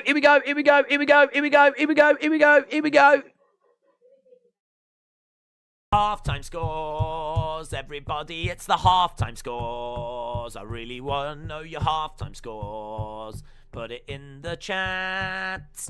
Halftime scores, everybody, it's the halftime scores. Are you happy? It's the halftime scores. Are you happy or you sad? Halftime scores, everybody, it's the halftime scores. I should get that recorded. If I got it recorded, I could just press play then. Just sit here like this. Boom. Bryson said 9. Well, that's great, guys. Thank you. Thank you, everyone. That's great. So there we go. That was halftime scores. Bryson with a 9. Here they come. They're coming in now. Marty said 7. Austin said 10 out of 10 because Corbin won tonight. I mean, in all fairness, this is a red letter day for the diary. Chaos Theory said 6. We all know that Mustafa Ali can't beat Volta, says Miguel. 8.5 said Daniel. Brony said not watching out of 10. 1 Minute Wrestler says 7. Zoom Station says they're chanting Ali. He's not worthy. Meave with a 7. Tritium. Cascade with an 8. Alex Bliss Gamer with an 8. David with a 7.5. Marcus 4.5. Draco Art Soul 6.5. Janelle of Earth says 8. Mr. Quake said 7.5. Justin says 7. Justin with a 7, Ray with a 7, Stephen with a 9, Maya with a 9, Zoom Station with a 6, Trey Gaming with a 6, Shane with a 9, Dizzle Dog 6.5, PDX Greg with a 6, Q the Light Knight with an 8.6, Jackson with a 10, Justin with a 7, Justin with a 7, Travis with a 7.9, people firing in their scores. WWE AEW fan with a 7. Ribby said 8.14 only because they haven't crowned Corbin yet. Austin says you're welcome. And I think that might be where we are. Jackson again with a 10. So not bad. A bit of a mixed bag there. We've got some 6s. We've got some 7s. We've got some 8s. I mean, to be honest, I just can't believe how quick this show's going. I genuinely can't believe. I mean, we've got 48 minutes left of the show. I know that I was late to the stream, and then I know we had some mic difficulties at the start, whatever. But I mean, since the show started, we're already nearly an hour and 15 minutes into it. It's absolutely flown. It's absolutely flown. I must be enjoying it. So, right, we're about to go back to it. We've got this Women's Battle Royal coming up as well, which I'm really looking forward to. Oh, God, if Dana wins it and then she faces Tiffany and loses, that's going to break my heart. That will actually break my heart.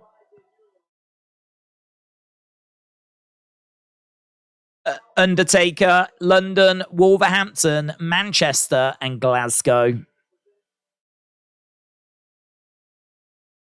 One dead man show. Joe Gacy in the ring then. Joe Gacy against Mustafa Ali. I like the glasses on Gacy. I keep saying that, but I think they work for him.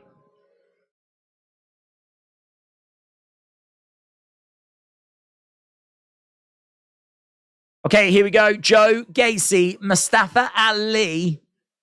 I'm expecting Mustafa Ali to win this. I do feel sorry for Gacy, though. He really does need some momentum. Shot coming in there by Mustafa Ali. Justin is taking a poo right now. That's breaking news.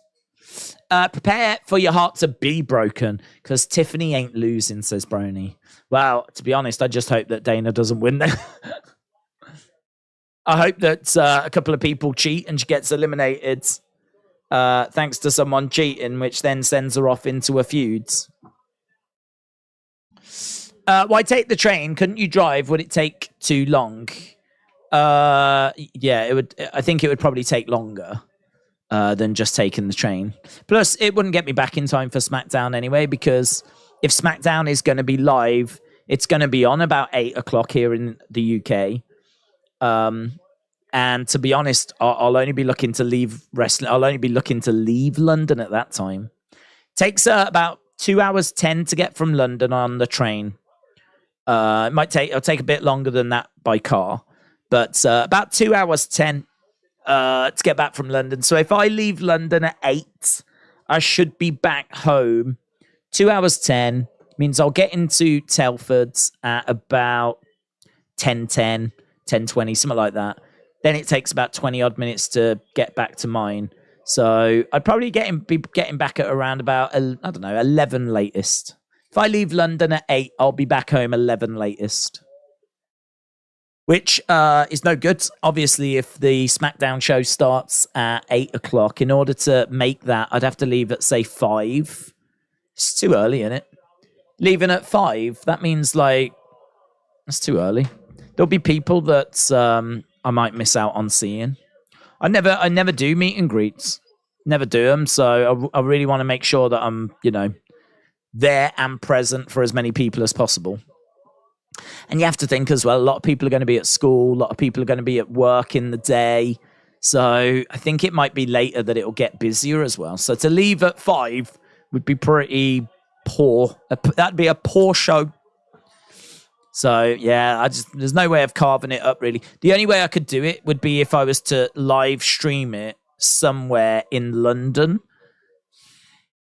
But where am I going to do that? Because I'm going to need Wi-Fi, I'm going to need laptop, I'm going to need a microphone, I'm going to need a quiet space, I'm going to need access to the actual show, I'm going to need BT. It's not going to happen, is it? So yeah, it's one of those. It's unfortunate. I mean, they never ever go live, and now this time they've decided they're going to do it live. Of course they have. Mustafa Ali up top. Splashes down on Joe Gacy. 1, 2, 3. Ali wins. So Gacy went up in the corner. It looked like he was going for some sort of superplex. Here's the dyad. That was a quick win for Ali. Now we've got the dyad attack him. Here is Wesley. Here is Tyler Bates. So Wesley, Tyler, Bate are dealing with the dyad. Tell you what, nice splash there by Mustafa Ali. I mean, he did good, but it's just a shame that Joe Gacy was so easily dealt with. So dyad attack. Tyler Bate comes down. Wesley comes down.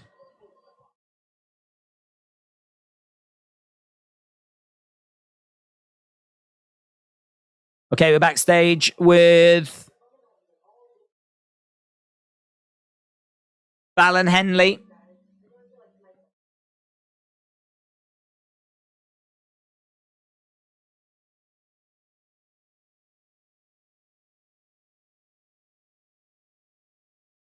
Okay, Fallon Henley walks away.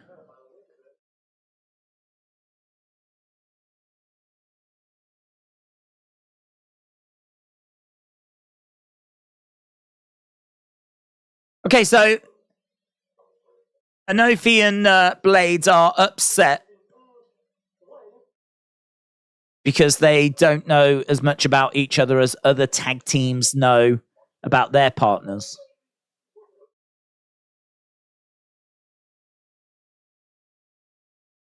Here's Hank and Tank.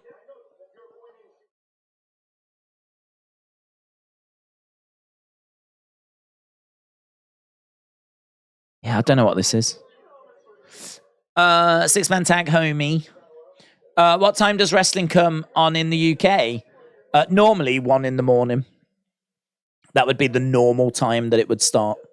Like right now in the UK, it's about 20 past 2 in the morning. So yeah, whenever you're watching like us do these live streams, it is like the start of the night, sneaking towards the middle of the night.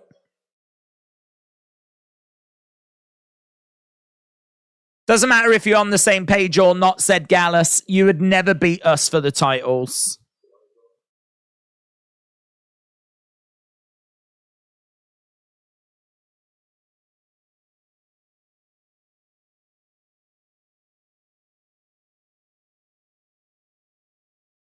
Is it a title shot?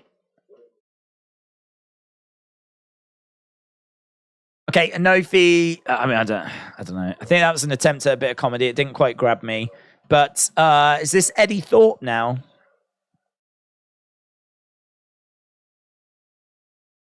Okay, Eddie Thorpe.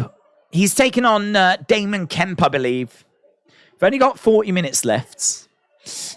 Still faded. What is the best ring gear of all time? Hulkster, all gold. Andre, strap. King Kong Bundy, double strap. Macho, pink and white stars. Bushwhackers, camouflage. Giant Gonzalez's fur. The best ring gear of all time. Best ring gear of all time. feel like it might be Undertaker. Might be Undertaker because he wore a lot to the ring, if you think about it. If you think about what other people were wearing, he was wearing like a lot, but it worked for him. It looked smart, looked professional.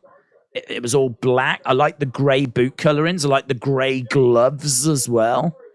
Kind of felt like he was doing dirty work. Like, there's a lot of stuff. And then, like, with the entrance the long jacket for the entrance, the hat as well, the accessories that he had. I feel like that just perfectly suited his character. They just nailed it. I think, obviously, you know, he went through a lot of changes as he evolved. But for me, that early Undertaker look, just brilliant. Just brilliant. And everything about it. I mean, even Paul Bearer with him and the urn and the entrance gear and the ring gear and the boot coverings and just everything about it was class. So I do. That's one that comes to mind, definitely. But I've got a real soft spot for Macho. I think so simple. Maybe the Hogan one is too simple. Just, you know, gold, yellow trunks. It's pretty simple, isn't it? I mean, there's times where he just wore white. Isn't there white and blue? So I don't know. Maybe that just strays a little too simple. But Macho with like the pink and the orange, but adding the stars on, that's classy. And as you said, I mean, so iconic that CM Punk actually wore that gear for a little while. I kind of feel like if someone was to wear yellow trunks, I don't know that I would look at them and think it was a tribute to Hogan. It's so plain that I don't know my brain would go, oh, they're paying tribute to Hulk Hogan. I mean, obviously, if they're going to come out with the boas and all that stuff as well, then you would know. And the shirt, then you would know. But if they just were wearing gold trunks, I don't think I would know. But when you see the pink or the orange of Macho with the stars on, it's still simple, but you know that that's a tribute. Same with Bam Bam and the Flames. I mean, that was awesome. And I think Bronson wore that once in NXT. And straight away you knew that was tribute. And I think he did a tribute to Vader as well, where he wore like the Vader colors. Again, that was iconic. So I think there's loads, and there's absolutely loads and loads and loads. $1 Million Man, yeah. Doink was great. Road Warriors with the spikes is the best I can come up with, says Michael. Mr. Quake says Ultimate Warrior. Brutus was like the Chippendales, but a tough guy Chippendale. Velveteen Dream, said Mr. Quake. I like the Doink one. Always love a bit Hitman. Yeah, Hitman. I mean, Brave as well. Hitman's told the story of when he said to Jim the Anvil, we're going to start wearing electric pink. And you can imagine Jim the Anvil Neidhart's reaction to that. Imagine going up to Jim the Anvil saying we're going to start wearing pink. Right, here we go. We are backstage.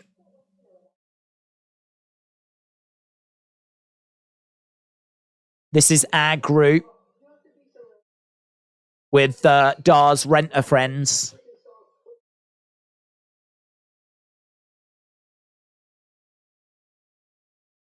Underappreciated. He calls Mensa underappreciated.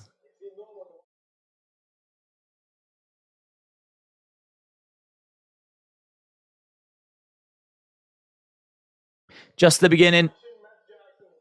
Action, Miss Jackson.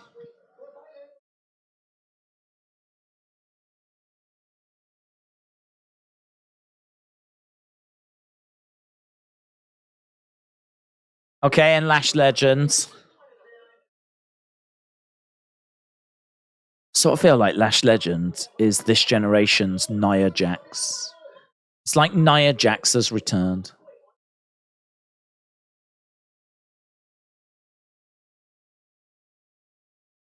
Oh, could you imagine how annoying Lash Legend and Nia Jax would be? If Nathan wants a cup match,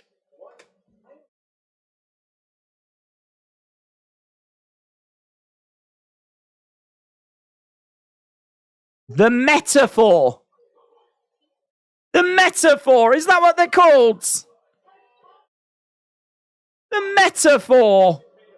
The metaphor. I don't know how I feel about it. Because it's like meta for and metaphor. The metaphor. God, I don't know how I feel about it. Can we get a Mahal? Hi, Lash is awesome, said Mr. Quake. Well, we all see different things. Metaphor, what do we think? You really think Lash is that bad? Yeah. She sucks. I've never seen a single promo or match that's been good out of her. Honestly, I would compare her to Nia Jax. I've not seen anything out of her that I have found good or entertaining. I thought she was awful when she had that like talk show thing. And to be honest, I don't think I'm alone because she ain't been getting on TV. If she was any good, I'm pretty sure we would have seen more of her. But we just ain't been seeing anything of her. Unless she had some sort of injury that I'm not aware of. But this is an opportunity for her to prove me wrong. But from now on, I'm going to call her Lash Jax. Nia Legend. Big boot by Eddie. Metaphor. It's pretty clever, said Blazed. I hope they spell it metaphor. I like that. Lash used to be a basketball star. Weird that every superstar gets their own nameplate, says Jim. Lash reminds me of Oprah. Would you want to see Devon Dudley's son, Terrence and Terrell in NXT? They wrestled at the Crockett Cup. I don't know. I've never seen them. If they're good or got potential, then sure. If they're rubbish, then no. Right, Belly to Belly by Damon Kemp has changed this over at the bottom. We are sneaking our way to the final half an hour. Final half an hour. Damon Kemp. Damon Kemp versus Eddie Thorpe. I bet the Candice twins will be the next Bellas, says Mr. Quake. Bat Breaker by Damon Kemp. After Raw went off the air, Rollins and Priest surprisingly shook hands whilst Balor watched in the entranceway. I reckon WWE have got plans to book Rollins versus Balor at Money in the Bank for the titles. Bryson said, I'm calling it metaphor for the NXT tag titles. Ribby said, Lash is better than Dana Brooke, 100%. What's the main event? The Battle Royal? I think so. Trini said, couldn't finish it because I'm a mod. Gotta set an example, says Trini, Keisha, Black, Barbie. Still got that same name. You doing AEW tomorrow? Yeah, we'll do AEW tomorrow. We'll do AEW tomorrow. I really want to do... I feel like with AEW, I really feel that they dangle a carrot in front of me because I don't really have much interest in doing AEW weekly because I'm just not crazy about the shows at the moment. They don't grab me. There's not really any storylines that are grabbing me. There's some wrestlers that I like, but I can't say there's, I mean, I didn't watch Double or Nothing and I didn't miss it. So I don't know. It's just not grabbing me at the moment. I'm just really not bothered by it. It's not hooked me. So I could quite happily sit it out, but what they are good at this. They're dangling Forbidden Door in front of me, which I genuinely am looking forward to with Danielson against Okada. I mean, I really want to see that match. Omega and Ospreay, I'm not too fussed by, but Thorpe with a suplex and gets the pin on Kemp. So Thorpe beats Kemp. So yeah, they're dangling Forbidden Door, and they're also dangling that Wembley show. I mean, I want to watch the Wembley show, and I want to watch Forbidden Door. I mean, I don't know. Does that mean I have to watch the weekly show just to watch those shows? No. So, I mean, I suppose I could just watch the big pay-per-view things. Damon Kemp on the outside is arguing with the referee. I think, is he making the point that Thorpe's shoulders were down as well? Because it definitely did feel like they were. We're backstage with Gigi Dolan.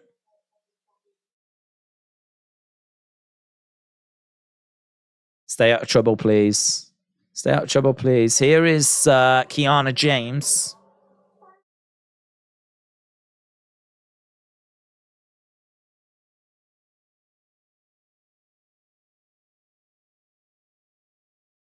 Don't put unrealistic thoughts into your brother's head about you winning the Battle Royal.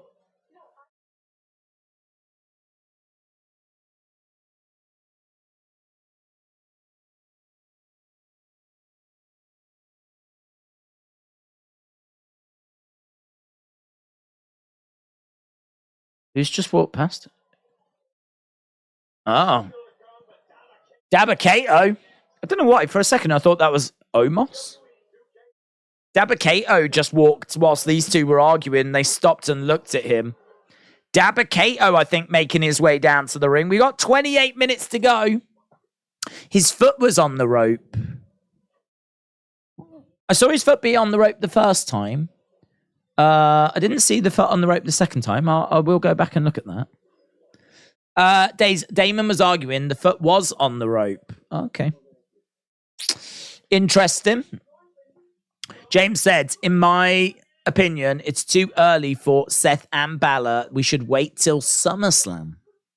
Trini said, I'm for it. I give Dom a title. Give Dom a title. Watch the internet meltdown. Oh! Give him the world heavyweight title. Give him the world heavyweight title. Brony said, who does Roman face at SummerSlam? Maybe Jimmy. I mean, it could be.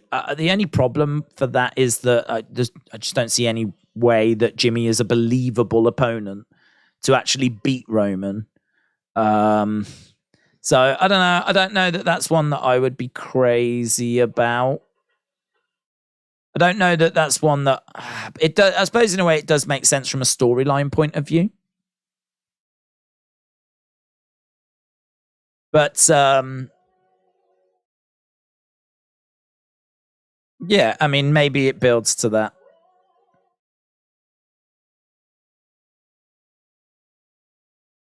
I would rather it be like a good, credible singles opponent, though, to be honest, rather than Jimmy.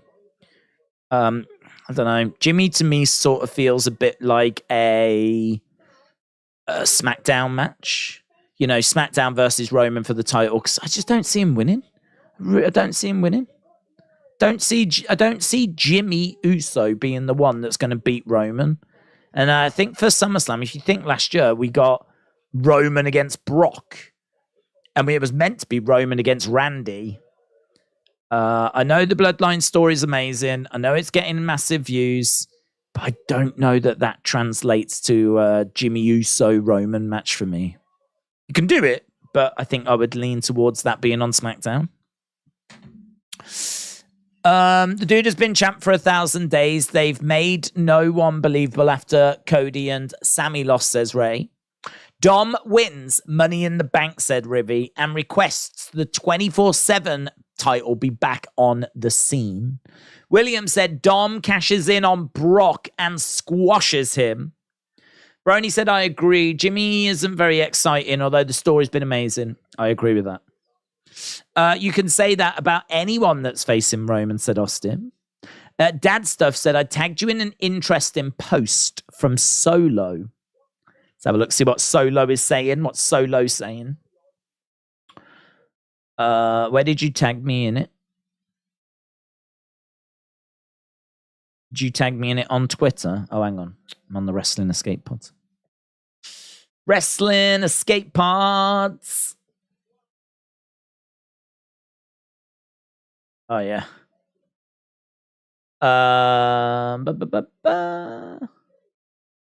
So there's a cross through Jimmy and a cross through Sammy, and you've got Solo and you've got Jay. So Jimmy is dead to Solo.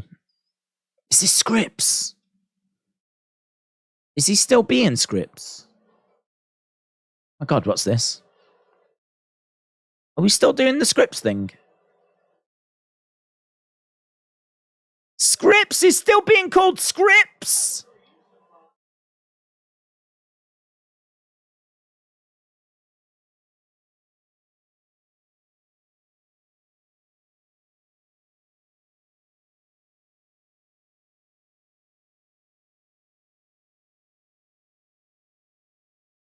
Booker said his name's Reggie.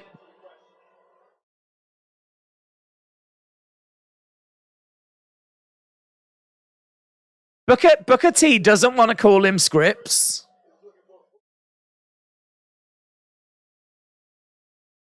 So Vic Joseph is like, that wasn't my question. Do you think, and he went back to it, was you surprised Scripps thanked Axiom?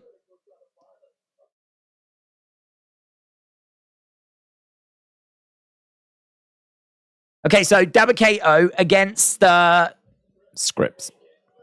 Scripps is still clinging on at the moment to this name. Damon Kemp versus Scripps.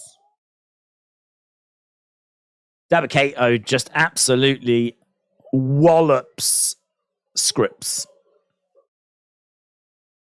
Look at that. Massive, big boot. Big boot by Dabba-Kato. Dabba-Kato scooping up, slamming Scripps. Scripps is down. And again, one more for the road. You can see people in the background talking amongst themselves. There's a hush over the NXT universe. People don't care.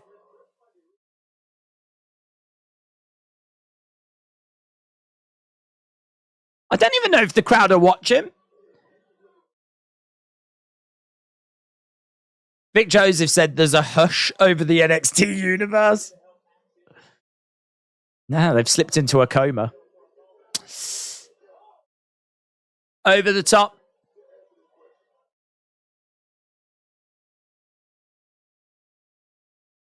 So Scripps to the outside. How long we got? We got 22 minutes. Of course, the overrun as well. Dabba-Kato with another big shot. Scripps gets scooped up. There's a couple of people in there cheering for Scripps. Oh, here's Axiom. Axiom gets knocked off the ring steps.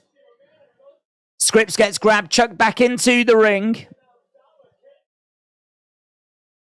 Dabba-Kato back into the ring. Scripps back on his feet. Dabba-Kato has got Scripps. Now Axiom again. Every time we see Axiom, he's just there going, shaking his head.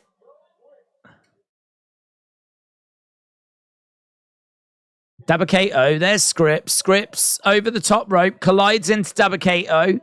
Scripps back in the corner. Dabba-Kato charging over, roll up there by Scripps. 1, 2, 3. Oh my God. Oh my God. Scripps beats Dabba-Kato.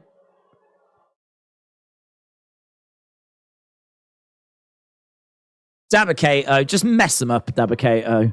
Mess him up. Dabba-Kato picks up Axiom, slams him on top of Scripps.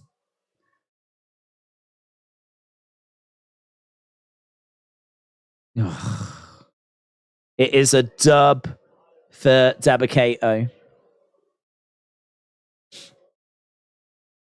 For Scripps, sorry. It's an L for Dabba-Kato.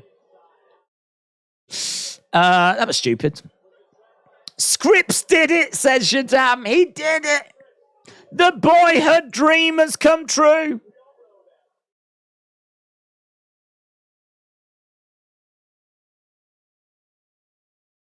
It is a massive upset. He doesn't look like a winner at the moment, to be honest. He doesn't look like a winner. Right, the backstage show, Gacy is upset.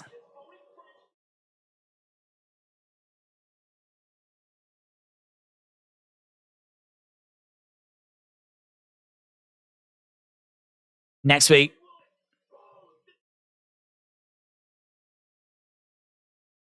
Next week, we will expose this union of convenience.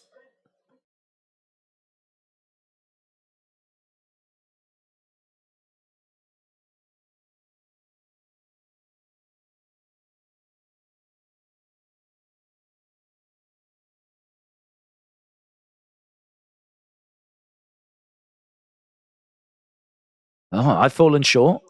I fell short tonight. And I lost at Battlegrounds. I need to reflect. I need to rectify. One root cannot stabilize an entire tree. It's good advice. Next week, we've got your back. So, a frustrated Joe Gacy says he needs to regroup, refocus. Here's Lyra.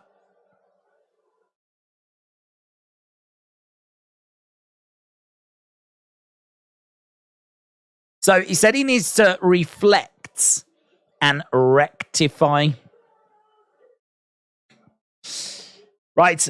It's going to be women's battle royal time.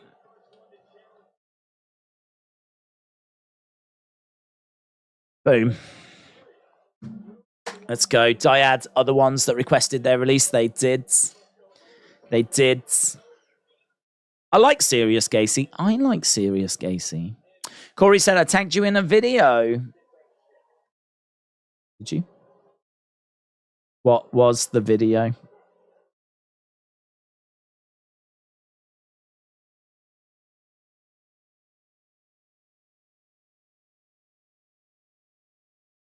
I don't have anything in... I don't know when you sent it.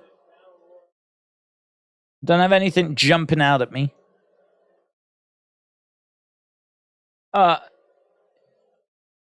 Is it Paris 2024 thing? Who's getting in now? Cora Jade. So, yeah, who's in this? We got Lyra. We got Cora. Oh, I don't need to jot them all down, do I? Because in all fairness, we went through the list last week. We need some surprises.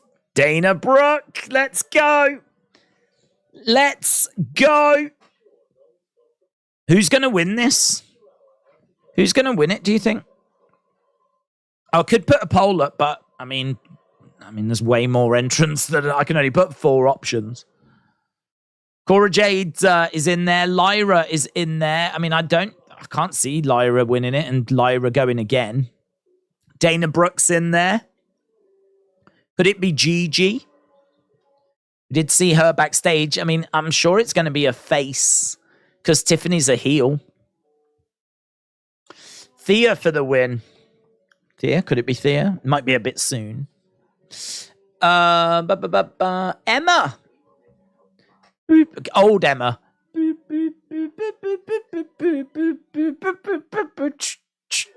Could it be that, Emma? Dana wins. WWE talent is going to put over the NXT talent at Battlegrounds. Master of Cartwheel, back elbow. Thea for the win. Now we get breakdancing. Imagine Sasha. Oh, it's going to be Mercedes Moné. Yes, Sasha and AJ Lee are going to be in this Battle Royal. It's going to be so good. Naomi. Did you see that Omos got married? No. Emma and Riddick Moss got engaged. I saw that. I didn't see that Omos got him married. Wait, ahead of you. It's commercial break for me, says Courtney. Courtney, shout out to you. Hope you're well. Adam said 4,373 tickets currently remain available with 2,893 of those resale. When you do your maths, that leaves 1,480 tickets unsold. SummerSlam is almost sold out. What's that for? Is that for Forbidden Door that you just mentioned there? I vote Dana Brooke. Cora Jade for the dub. Bray returns as Sister Abigail says, oh my God, yes. No wonder Glenda drowned. I am not shocked. Listen, she was a flipping nightmare, right? I did humanity a favor by telling her to go to that lake. That's all I'm going to say. Legally, that's all I'm allowed to say. Omos got married. He looked very happy. Well, that's good. I mean, it'd be a shame if he looked pretty grumpy, wouldn't it? Imagine, like, in his wedding pictures, he's like...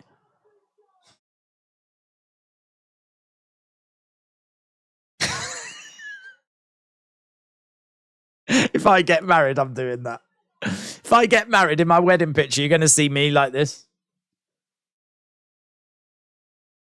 And looking back, it'll be Austin. It's going to be quite the picture. Almost confessed. Don't know what I'm about. Don't know what you mean, mate. Moving on. Let's move on. SummerSlam is 97% full in Detroit, August 5th, not Forbidden Door. Yeah, no, the other one that you was talking about, I didn't understand. You said there was, I don't know, there was just a lot of numbers. Oh, battle lines are drawn. Where does the loyalty lie? This Friday night on SmackDown. I think that'll do another good rating, actually. Yeah, so for... You know, when you do the math, that leaves just... So, okay, are you saying that there's only 1,480 tickets left unsold for SummerSlam? Is that what you're saying?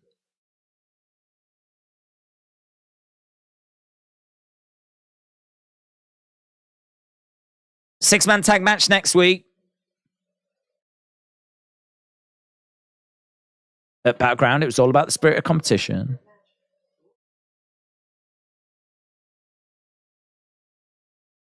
Guys, come on. We love competition.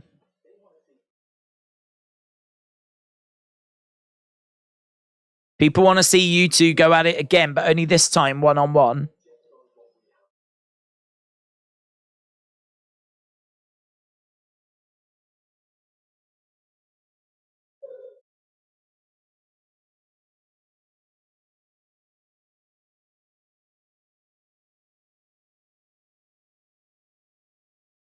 Yeah.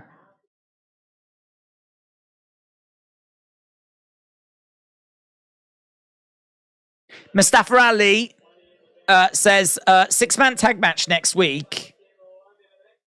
So six-man tag next week. And then they're going to work out a one-on-one match for Bates against Wesley. I mean, that will be a really good match, in all fairness. That will be a really good match. There is the six-man tag match for next week. Tyler Bate, Wesley, Mustafa Ali taking on Schism. Daze doesn't leave the house. Women and men will just throw themselves at Daze's feet, says William. That is going to be a problem in London, in all fairness. Baron Corbin is going to take on Elia next week. It's happening next week. Noam Dar. Nathan Frazier. Heritage Cup match next week. My God, there's so many great things next week. Why can't it be next week?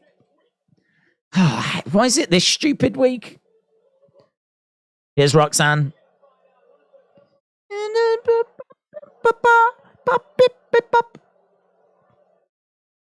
Stars tonight. Bip bop tonight. Boppity bop tonight. Right, we're seeing in the ring. So Roxanne gets an entrance.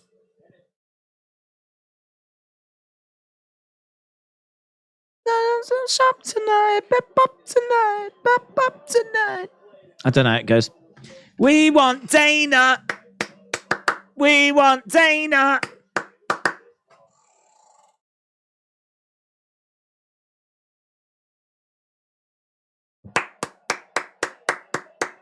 The Queen is back. Yeah.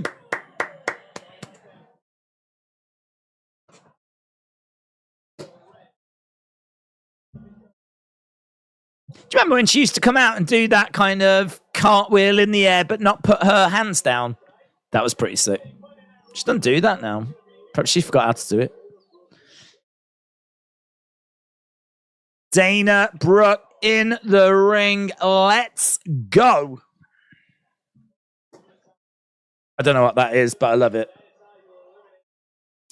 Right, we are underway. Women's Battle Royal.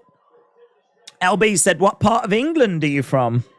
Midlands. Starbridge, just outside of Birmingham. In the West Midlands. West is the best, says no, and literally no one says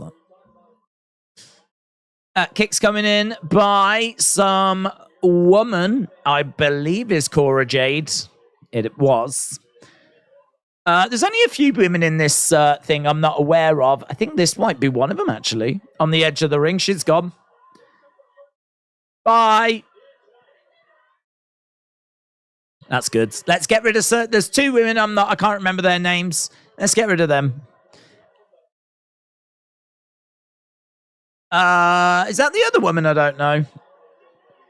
Oh, no, that's Jakara Jackson. Jakara Jackson survives. Ora Mensah caught her. Is that Fallon? Jade might have eliminated Fallon. We can't see these women. People are getting eliminated and we're not being shown their faces. I think it might have been Lola Vice, actually. We need to just get this settled down, don't we? I'm from West Midlands, Stourbridge, just outside of Birmingham. Stourbridge, S-T-O-U-R. Stour. Right, we got Kiana and we got Gigi on the outside of the ring. Dangerous! Oh, Gigi has gone. Kiana eliminates Gigi. That it really feels like these two are on a collision course. Kiana eliminates Gigi. That's a big elimination, man. That is a big elimination.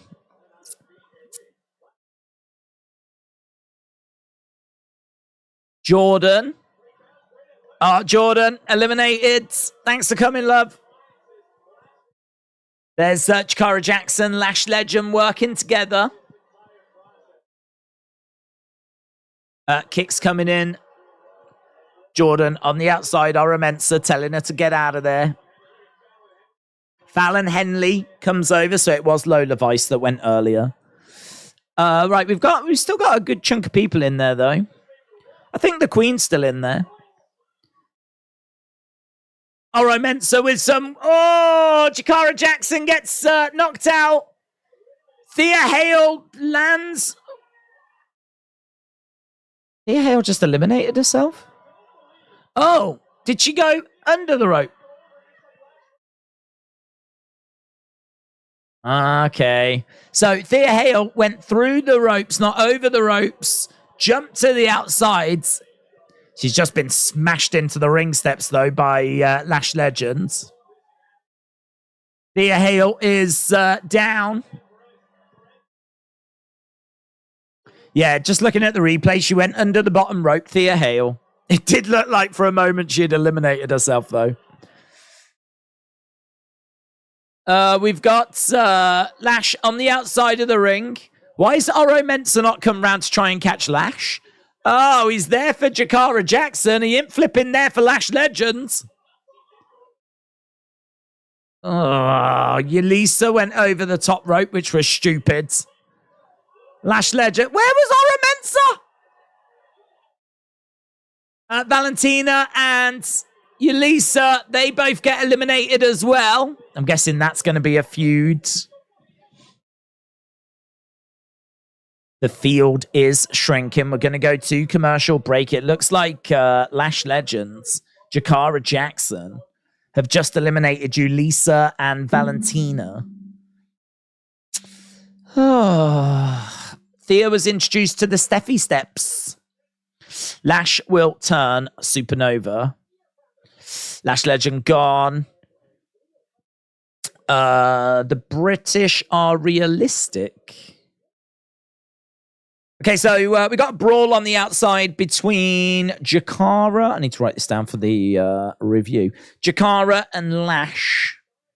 Brawl with Yulisa and Valentina. Could be another future feud. Kiana and Gigi feels like that's going to go somewhere. And these four women feels like that's going somewhere. Oro can't lift Lash. Big body, so he stayed back, said Bryson. Well, he got Thea Hale, the smallest woman known to humanity, landed on Oro Mensah, and seemingly that was enough to incapacitate him. So I think the excuse he'll give is that tiny Thea Hale landed on him, and he was out. That was it. He was down and out. But we all know the truth. We all know the truth. I reckon he's looked over at Lash Legend and thought, nah. Nah, I'm going to stay down. Cora Jade's going to win. Lash is tall. She's big. Godfather So said, Daze, still very faded. Why a 3 count? Matches should be 5. Big E used to do 5. They do a 10 count, but why not a 20? Am I right? I think it's 20 in New Japan, isn't it? Smoking Big Elon Runts, very colourful. I don't know how the 3 originated, to be honest. I don't know, maybe if they thought that just a 1 count was not enough and they wanted to, build the drama a bit more. You have to incapacitate your opponent for 3. That'd be interesting to look into, actually, when the 3 count was introduced. I have no idea if anyone's written that article, though, to be honest. That could be interesting. That's the kind of wrestling history I can vibe with. Blair Davenport has made her way down, so we are into the final stages of this Battle Royal. Adam said Forbidden Door in Canada, June 25th. SummerSlam, August 5th. That June 25th is not far, is it? June 25th. Are you streaming UFC this weekend? If there's any, I won't be able to come. Many issues. If that doesn't bother you. Well, it doesn't bother me, but I don't charge anyone to jump on stream. You are free to come and join us. But yeah, the plan is UFC buds. Tatum Paxley crossbody on Roxanne Perez. Tatum Paxley and Blair Davenport working together. That feels interesting. Tatum Paxley and Blair Davenport.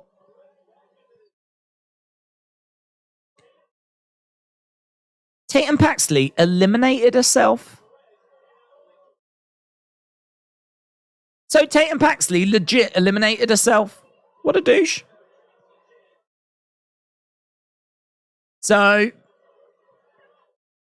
Tatum Paxley eliminated herself, but seemingly she has joined forces with Blair Davenport, which I don't mind.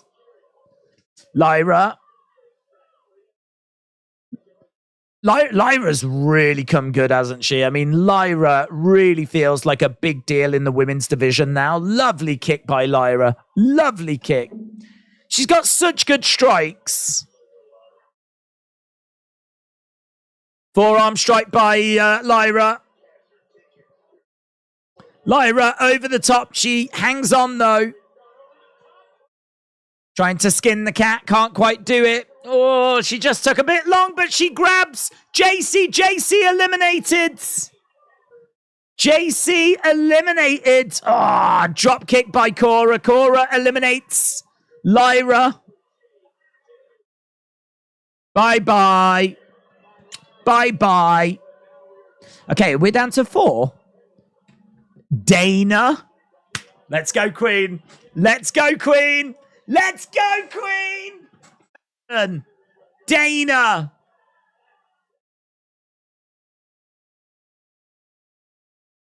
Oh, shot to the midsection.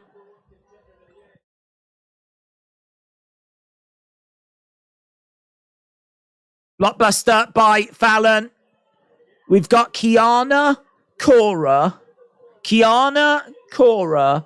Fallon, Dana. Oh, we need a poll, don't we? But we ain't got long. We ain't got long. Fallon, Cora, Dana.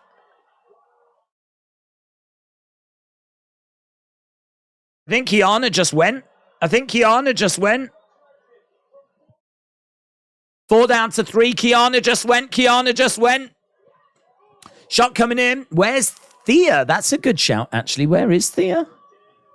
I haven't seen Thea since she landed on Oro Mensa.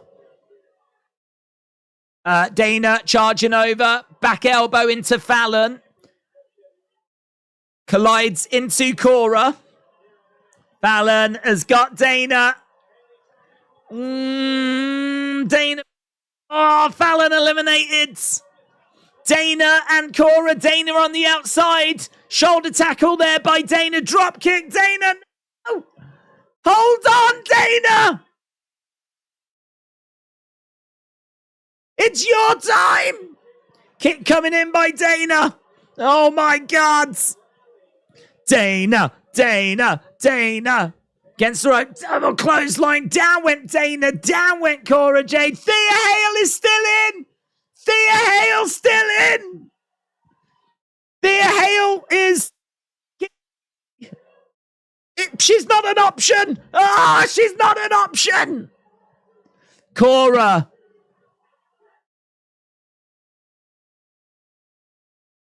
Chase, shoot. Right, we've got Dana and Thea working together. Cora. Back elbow coming in there by Cora. Kick coming in by Cora.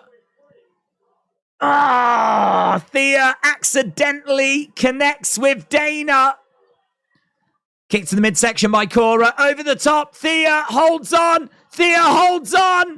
She did well to hold on. Shot. Enziguri, top rope Enziguri by Thea. Thea getting back in the ring. Dana comes over, kicks Thea to the midsection. Swinging net breaker. We are down to 3, and it's not even the 3 options that are in the poll. That's pretty wild, isn't it? Knee strike. The 3 options in the poll do not reflect the 3 women in the ring. Over the top, Thea. Thea's looking to win. Oh, my goodness. Thea wins!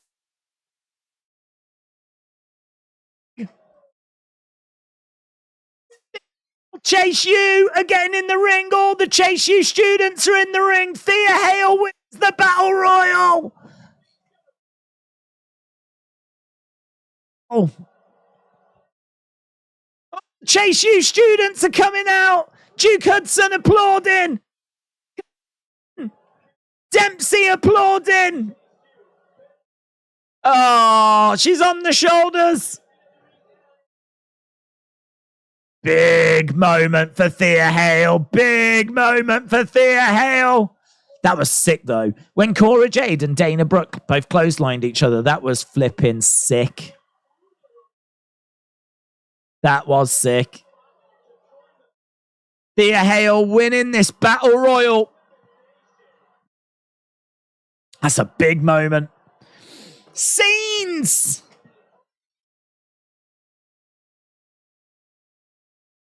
Chase you, people. Thea. She's going to get battered by Tiffany, but Thea. Oh, we are saying, give Thea Hale a chance. That's what they did.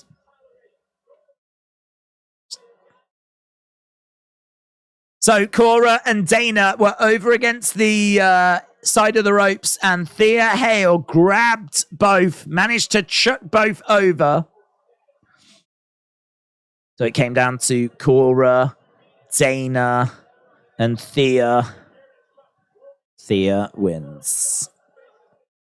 I think that's been a fun episode, man. I think that's been a fun episode.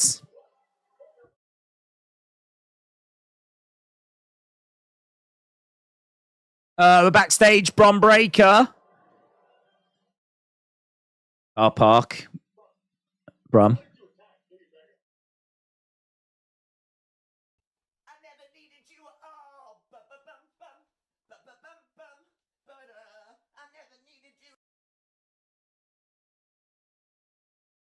I'm going to hold everyone accountable. How about Seth Rollins? Monday Night Rollins? What's this? What's this? Prove it. Yeah. Use the... Oh my God, what's this? Come here and put the WWE Championship against me. Wow, he's just called out Seth Rollins. He's just called out Seth Rollins. Wow, why don't you come here and put that WWE World Heavyweight Championship on the line against me? I mean, Seth could turn around and go, no, thank you. I'm sort of a little bit busy. I've got a few other things on my mind. But he could also turn around and go, do you know what? Yes, I will do that. Both of those things could happen.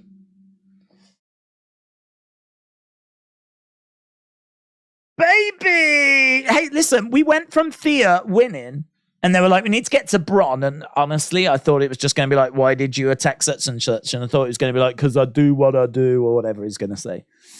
I was not expecting him to say the words that he said. And that definitely feels like a video. So let's do it. Let's call up the image of Bron in the car park. There it is. Big breaking news coming out of NXT. Bron Breakker, one of the biggest stars that NXT has at the moment, former champion, and he was champion for a long time as well. A lot of people expecting him to get called up very, very soon. In fact, there'd been rumors that he had already been called up, but seemingly not yet. He has just called out Seth Rollins. He asks Seth to come to NXT and defend that WWE World Heavyweight Championship. We know that this belt can be defended anywhere, all over the world. That surely means that NXT is an option. And Bron Breakker has just publicly called out Seth Rollins. I will be shocked if Seth does not accept this. I think he will accept this. I don't know that the match will be next week. I don't know if it's going to be at Great American Bash. That's coming up fairly soon. But yeah, Seth Rollins against Bron Breakker for the World Heavyweight Championship feels very real. As we said, Bron just calling him out. That is how NXT ended tonight. I'm going to have to wait and see what Seth Rollins has got to say, but I can't see him saying no. So big news coming out of NXT. Exciting. Right, get in your scores. What you thought about the show. Did you like it? Did you hate it? Did you love it? How did you rate it? What did you think of NXT? I thought it was good. I really enjoyed it. I think there was some really good stuff on this week's show. I think there was lots that you could have fun with. There's a few moments in there, of course, which probably could have done without, but they were very few and far between. And certainly, if there was anything, as we said, it wasn't a problem. Didn't really stick around very long. I really enjoyed the Battle Royal. Seth Rollins called out by NXT superstar Bron Breakker wants a WWE World Heavyweight Championship match. I mean, you could certainly say, like, should people be able to just call out for such a thing? But you know, I think this is what the belt's all about. I'll go with title. It doesn't quite fit if I put championship. These are the things you have to think about when you're a YouTuber. Character limits. How dull. Right, there we go. NXT. Bang. Bang. People getting in their scores. We'll jump into them in a sec. Bang, bang, bang, bang, bang. Hell yeah, baby. Breaking news. I predicted the future, says Codes. The Cavender twins debuted as part of Chase U. That's good. They'd be good as part of Chase U.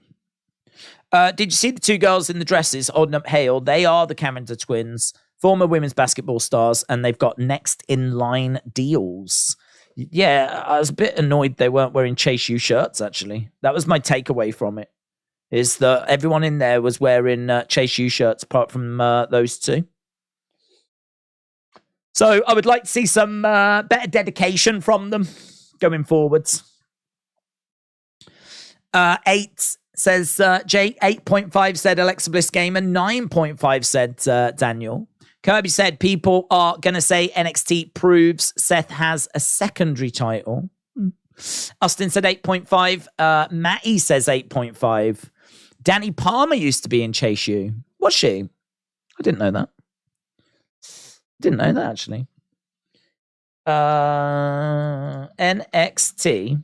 I do always wonder about them people that are sat in the stands because they, I believe, are, performance center talent, which we just haven't been introduced to yet. But it's interesting. It's interesting because it'd be interesting to maybe go back to like when Chase U first started and then look in the crowd and go, oh, there's such and such, there's such and such. Because I'm guessing they're probably all active now. I mean, Chase U's been going for ages, hasn't it? Some of them could just be like friends of family and stuff like that. So NXT ends with Bron Breakker challenging Seth Rollins. That is cool. I am quite excited by that. Bron Breakker against Seth Rollins. I mean, that'll just be a great match. Chase U people, who they be? Ain't really thought about it like that, says Juan. Yeah, they do tend to use those people. I've said before, if you actually was to go back now, to when Raw and SmackDown was in the Performance Center, do you remember when it first started, there was just empty chairs? And then I think they were like, now we need a bit of an atmosphere. So what they started to do was use Performance Center talent, and they had plexiglass and they spaced them out. And so you had like social distanced Performance Center talent. if you was to go back and look at who those people are now, it'd just be a who's who. Because I distinctly, I certainly saw Shotzi because of her green hair, but I think she was being used on NXT at the time, so that was a bit weird.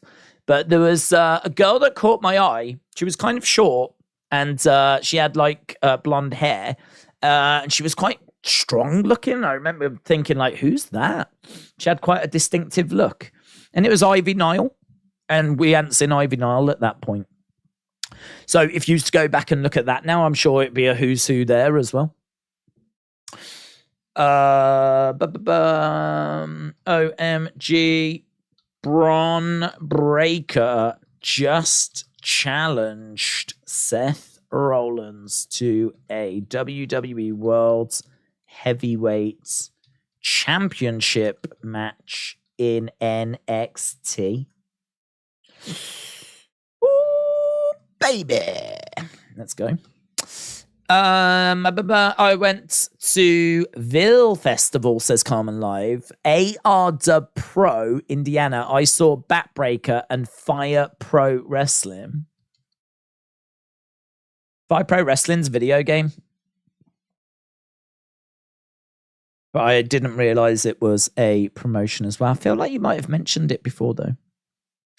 I've been waiting to ask this. When do you think Eric Young will return? Do you think they're going to bring back Wolf and Dane for Sanity? Don't know about Wolf, but I mean, if they've got Eric Young and Nikki is doing a Sanity thing, Nikki's partner is Killian Dane. So to get him back would be nothing. I mean, I feel like Wolf might have moved on to something else. Is he in New Japan or something? I feel like he's gone somewhere and is doing something else. So I'm not sure about Wolf. But you could get Dane. I mean, Eric Young, Killian Dane, and Nikki would still be fine. And you could always put someone else with them, couldn't you? It's really not a problem. But I don't know what they're doing. I don't know. I mean, like, you sort of look at it and think, well, apparently he's been signed since like November. So what are we waiting for? I don't know. So I don't know. I don't know what we're waiting for. I don't know if we're waiting for Wolf and Dane or if we're waiting for some creative, or I don't know what we're waiting for. But it's hard to give you an answer as to when they're going to get called up or when something's going to happen, because I don't know what we're waiting for at the moment. Wolf is still in Germany, says Kim. Sanity versus Schism. Why does the PC look big with NXT compared to Raw SmackDown at the start of the pandemic? I think like they've just done a bit more work. So I think they have actually like knocked stuff down and expanded it. I think they did change it. I mean, obviously when the pandemic started, they literally just got the Performance Center rings out, chucked a ring in, kept one ring in and put it in the center. And then just cobbled together some sort of entranceway, which I think was just a bit of like a traveling house show type entranceway. And yeah, I mean, it was just slapdash. It was literally like, this is all we can do right now. Since then, now it's become an actual permanent venue, WWE's own venue with regular visitors and all that kind of stuff. They've done a lot of work. I mean, I think they just stripped that whole place out, expanded that space. I don't even know. Before, it used to have like a gym in there. It had like a wall and then a gym behind the wall. They may have got rid of all of that. I don't think there's ever been a tour of the current setup. But I know that they at one point stripped it all out, and because I think they taped a load of shows. And then we were watching tape shows whilst they were working on the venue, and then we got the reveal of the venue. And then there's been like little tweaks and things since then, but yeah, there was quite a lot of work that was done to it since the pandemic. Last time I saw Wolf, he'd reunited with Killian. In progress, said James. They're making WWE wrestlers stronger than NXT, even though they suck. How would you feel about Karrion and Scarlett joining Sanity?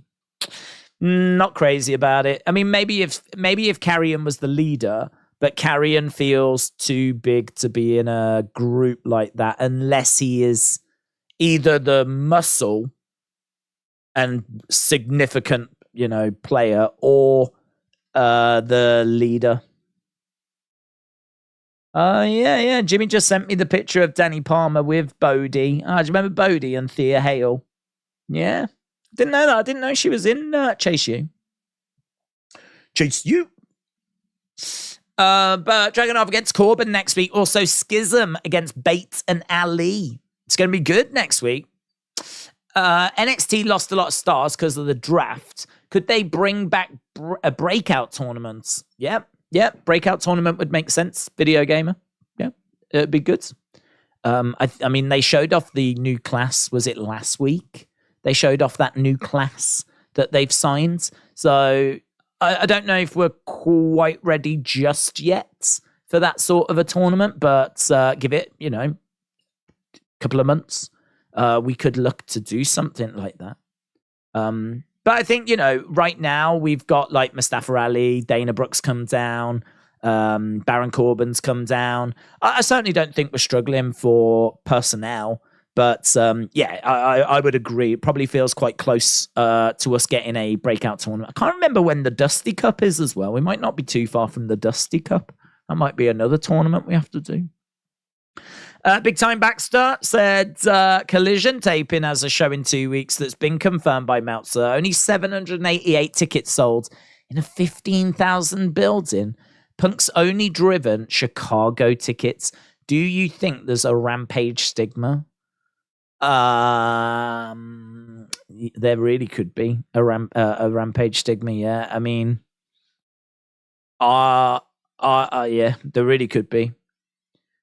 I mean, let's see. Let's see if there's going to be a load of late tickets that get sold. I mean, you never know the final number till the final number. But that's really not good, is it? That's really not good.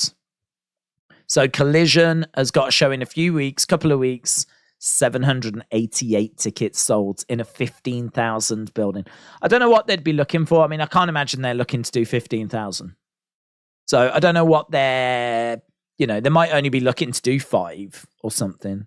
But still, doesn't look great, does it? 788. But it's hard. It's hard. I mean, everything is hard. Everything is a battle. Everyone's battling all the time for everything. Everyone's battling for views. Everyone's battling for engagement. Everyone's battling for ticket sales. And, everyone's battling every single day. So, I mean, part of me just thinks, it is hard. It is hard. It's not going to be easy. There's going to be, real struggles. And WWE have been through real struggles as well. But I think, it's certainly interesting because it's a reflection of where I think AEW are at the moment. They've got a fan base, a dedicated fan base. But I think they are struggling to expand past that fan base. And as I said, for me personally, and I can only speak for me, I just don't feel very engaged with the product at the moment.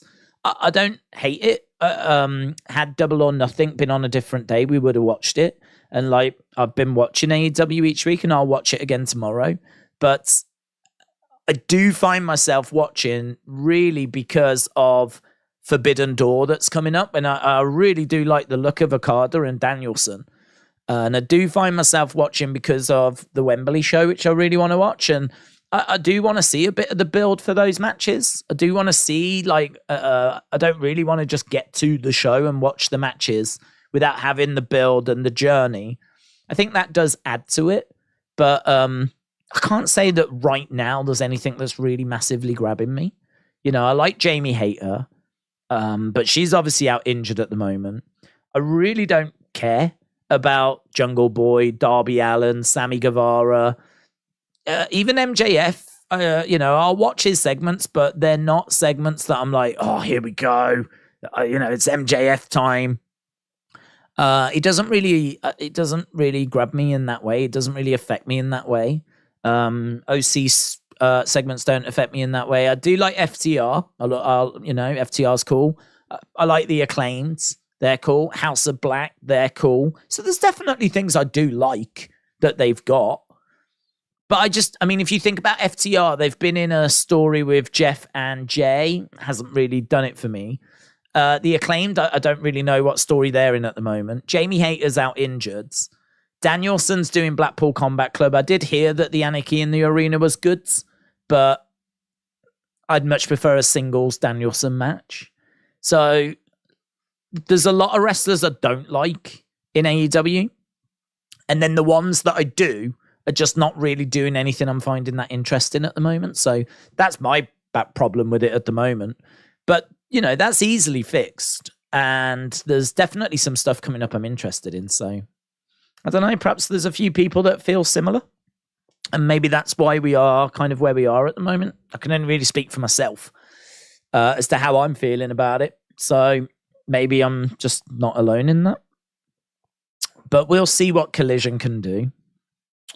Gacy loses again, and then Grizzled Young Veterans turn on him. I hope we don't lose Grizzled Young Veterans. I think they're really good. That match tonight with Creeds was great.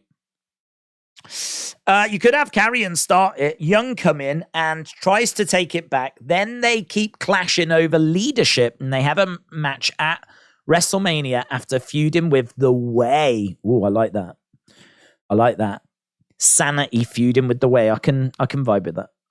AB Jobson said Tony Khan is banking on Punk.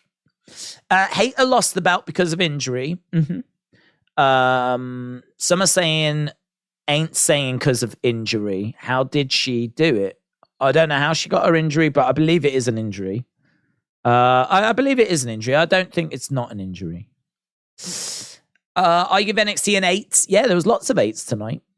Has AEW ever gone to the UK? No, Wembley will be the first one. Tony Khan is banking on Punk. Yeah, which I think is fair, in all fairness. I can see why he would be.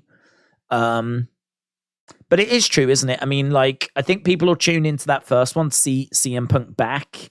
And then you've really got to book him well because, I mean, SmackDown doesn't have loads of great things on it, if I'm being honest. It's got some stuff that I like, but it's really heavily bloodline driven, I think.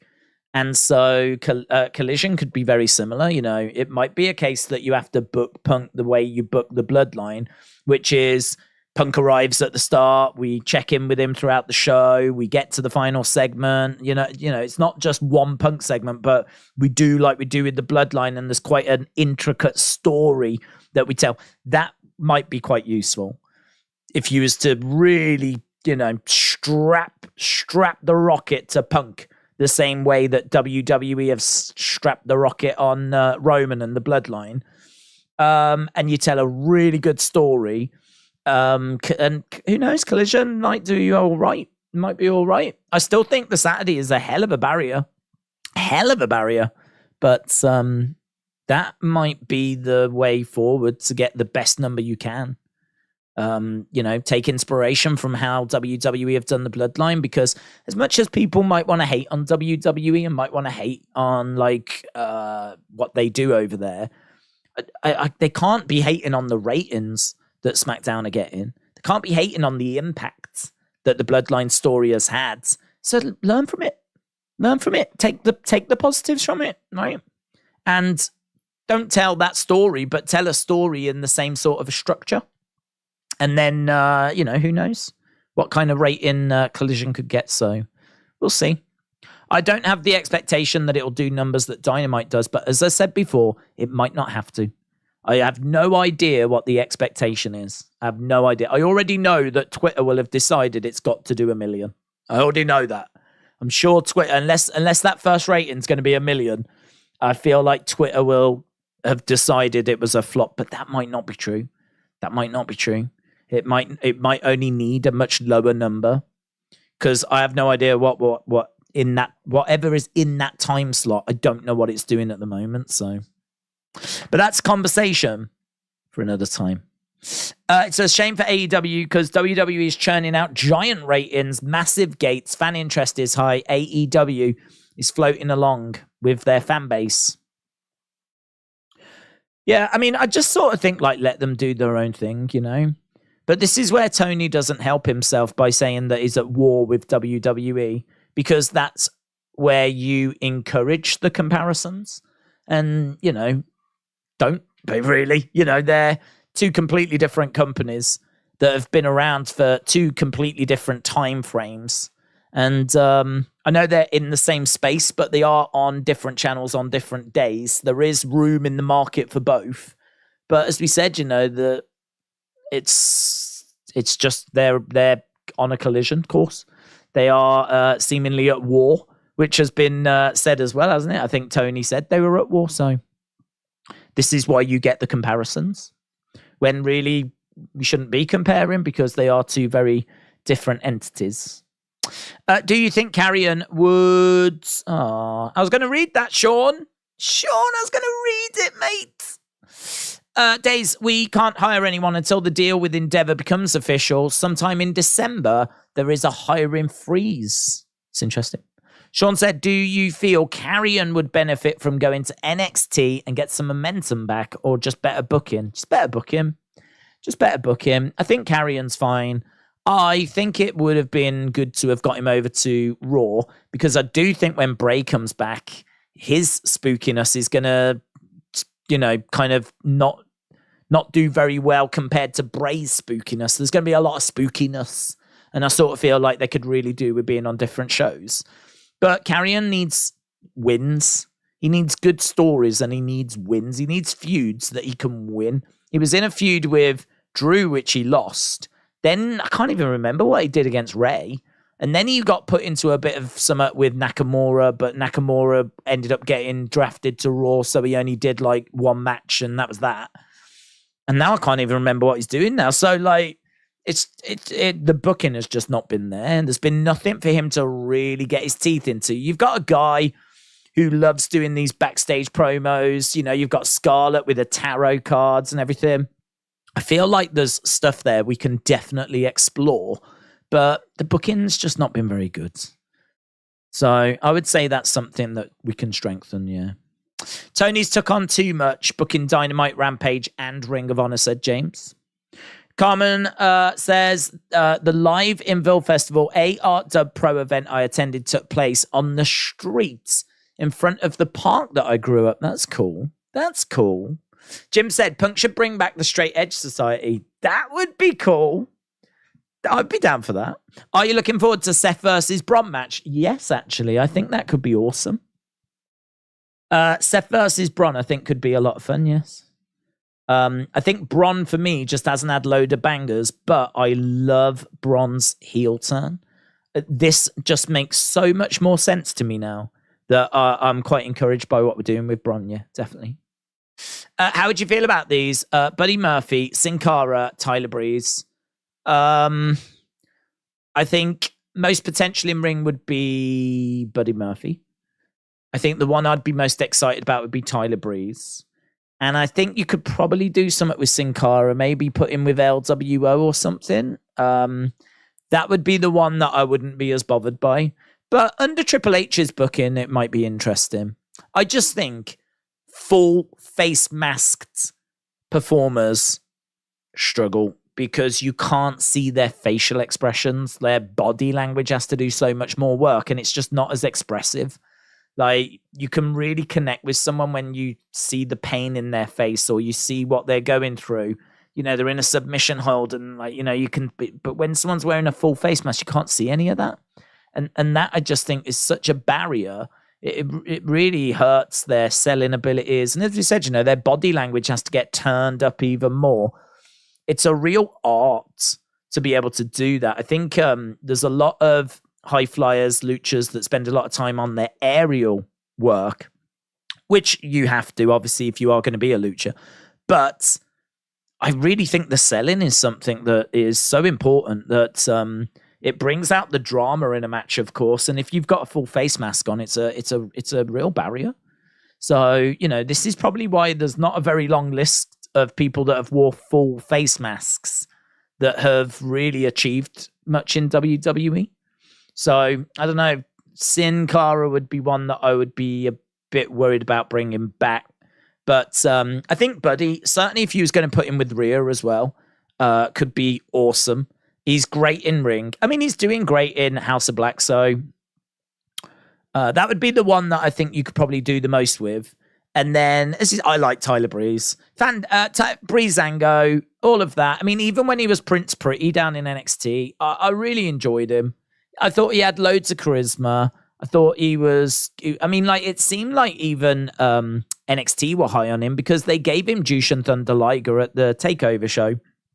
And when I first tuned into NXT, because going back to like 2014, you couldn't watch it before then. I mean, I have no idea. Maybe you could on like an illegal website or something, but I swear I wasn't watching it. I didn't know where to find it. I knew it existed, and I knew it was on the network. You got to remember, the network only started in 2014. Well, it didn't arrive in the UK until, I can't remember if it was the end of 2014 or the early 2015. I think it was early 2015 that it arrived. And it arrived, and that's when NXT was like, bang, it was here. And I could now watch it. So Prince Pretty was very much one of the kind of key mid-card characters. Very much like Carmelo was. Kind of, a key mid-card character. But he never made it to the champion. Never got to the top of the card like Carmelo did. And then, he ended up getting called up, and then he just got used as a joke, and it just really didn't go well for him. And then he ended up coming back down, and then he got released. And then, honestly, it was awful. I really liked him. I thought he was really good. Good in ring as well. Really good in ring. Some really good matches. I enjoyed his promos. I liked his gimmick. There was a lot about him that I really enjoyed. But it was just not meant to be. So, yeah, it'd be nice if he could find his way back. But I don't know. I think he's sort of done, isn't he? I think he's sort of done. I think he does a lot of just up, down, down now. A couple of suggestions for a cross feud that he could win to help build some momentum would be Xavier, take away the joy and the happiness. Ziggler, take away his ego. Boogs, take away his confidence. Yeah, that was good. That was when he said about taking things away from people. That was very good. We haven't followed up on that for a while, but that was good. Yeah, I'd be down for any of those. Good suggestion, Sean. Kim said, I kind of want the LWO to be huge and then bring back Metalik, Kalisto, Sin Cara, Lince Dorado, and have a civil war. Ray against Sin Cara, former tag partners. Santos against Kalisto. Wild and Del Toro versus LHP. That could be fun, actually, bringing back Lucha House Party. And making them heel. I mean, having them come down doing the lucha with the piñata and everything. No. But bringing them back heel, that could be good. Big Time Back said Roman has been on TV 4 weeks straight. Quite the improvement. WWE did release his schedule. He's going to appear every few weeks now. Do you like that? Every week or once a month? No, I think every week it would be overkill, to be honest. So I don't need every week. And I also think, and I've said this before, I think that some of the success of the Bloodline has been that we've focused on all the different characters. It's not just Roman with a supporting cast. Like, we really have focused on the Usos and Sammy and Solo and Heyman. And we've done that a few different ways. Like, one of the ways we've done it is by using them on Raw. I mean, like Heyman, for example, cut a promo on Raw. But also, when Roman's not around, we've been having segments with just those people. And so it allows them room to breathe. And it also means that when Roman does come onto the show, it feels a bit bigger. Like Roman's on this week. Oh my God. So I could actually do with Roman once every 3 weeks, something like that. I think every other week is okay. I think you could just push it a little more and do once every 3 weeks and have like Roman in, then off for 2 weeks, in, off for 2 weeks, in, off for 2 weeks. I think you could get away with that. And I think then when he's on the show, it would feel it's a Roman week, It's a Roman week. I don't need him there every week. I don't think there's a need for him to be there every week. I've said before, I think a large part of if you're the champion, you are the final boss. And I think the focus really should be on trying to find those competitors that are going to be his next challenges. I also have seen the benefit of giving spotlight on the performing cast, the supporting cast. So Usos, Sammy, Solo, all that kind of stuff. I mean, you give them room to express themselves, have TV time, get themselves over, give them room to mess something up or do something great, and then boom, Roman comes back and, oh my God, what's Roman's reaction going to be? Oh my God, Roman's going to love that, or whatever it might be. And then you build up to Roman coming in, and you should see a nice little spike, little bump whenever it's a Roman week. But if you used to do it every single week, you would soon lose that bump, wouldn't you? So yeah, I would probably look for every 3 weeks or something along those lines, which people might say is, not enough. But I think I've explained as to why I think it's all right. I really don't think it's a problem. What's your thoughts on Bianca losing? I really like Bianca. I was really shocked that Asuka did get it done because it just didn't feel like it was going to go that way. But I really like Bianca. I think she is in need of a slight change. I don't think she needs to turn heel. I don't think it needs to be anything drastic. I just think that she needs something to get her teeth into as well. I think she has been hit with bad creative because I actually thought up until the end of last year, things were going really well. When Damage Control came in, I mean, her and Becky was awesome. That was SummerSlam. Then Damage Control came in. That was quite interesting. Then we ended up getting Asuka, Alexa, Bianca against Damage Control. Then we did the last woman standing match. That was cool. Then we did the ladder match before that. That was pretty fun. Yeah, so all of that was fine. And then we ended up doing the match with Alexa at the start of this year at Rumble. That wasn't great. That wasn't a great match. And I think that's really, up until that point, I think things had been fine. And then I think that match happens, and I think it was a bit flat. And then we get to the build of doing the Asuka match, and it's just Asuka coming out, spitting at Bianca, and that was flat.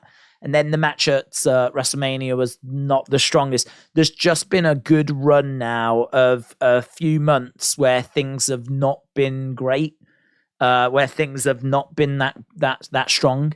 What I would say, though, is that the Bianca-Io match at Backlash was really good. But unfortunately, the crowd were not on Bianca's side. I think the crowd had got a bit bored of Bianca. And in all honesty, her coming down, swinging her hair, skipping to the ring, you can run that for a while, but you're not going to be able to run that forever. And so it feels like she needs better creative. She needs something else to get her teeth into. She needs, I don't know if you need to just mix it up a little bit. I'm not saying like take the hair away or anything. That's obviously a massive part of a gimmick, but she definitely does need to be presented a little different. Maybe not swing the head when you're coming down to the ring. Maybe don't be like super happy all the time. Maybe mix it up a little bit more. And I also think have some damn good creative that you can get your teeth into. So I just think she's had a bad year, and I don't think it's all her fault, to be honest. So, look, the belt's off her now. Let's see what she does now. I mean, Bianca without the belt, I think is quite intriguing. That's a bit of a change. Asuka with the title is fun. I'm down for that. I really love Asuka. So, yeah, we'll see. Would you like a Bianca heel turn?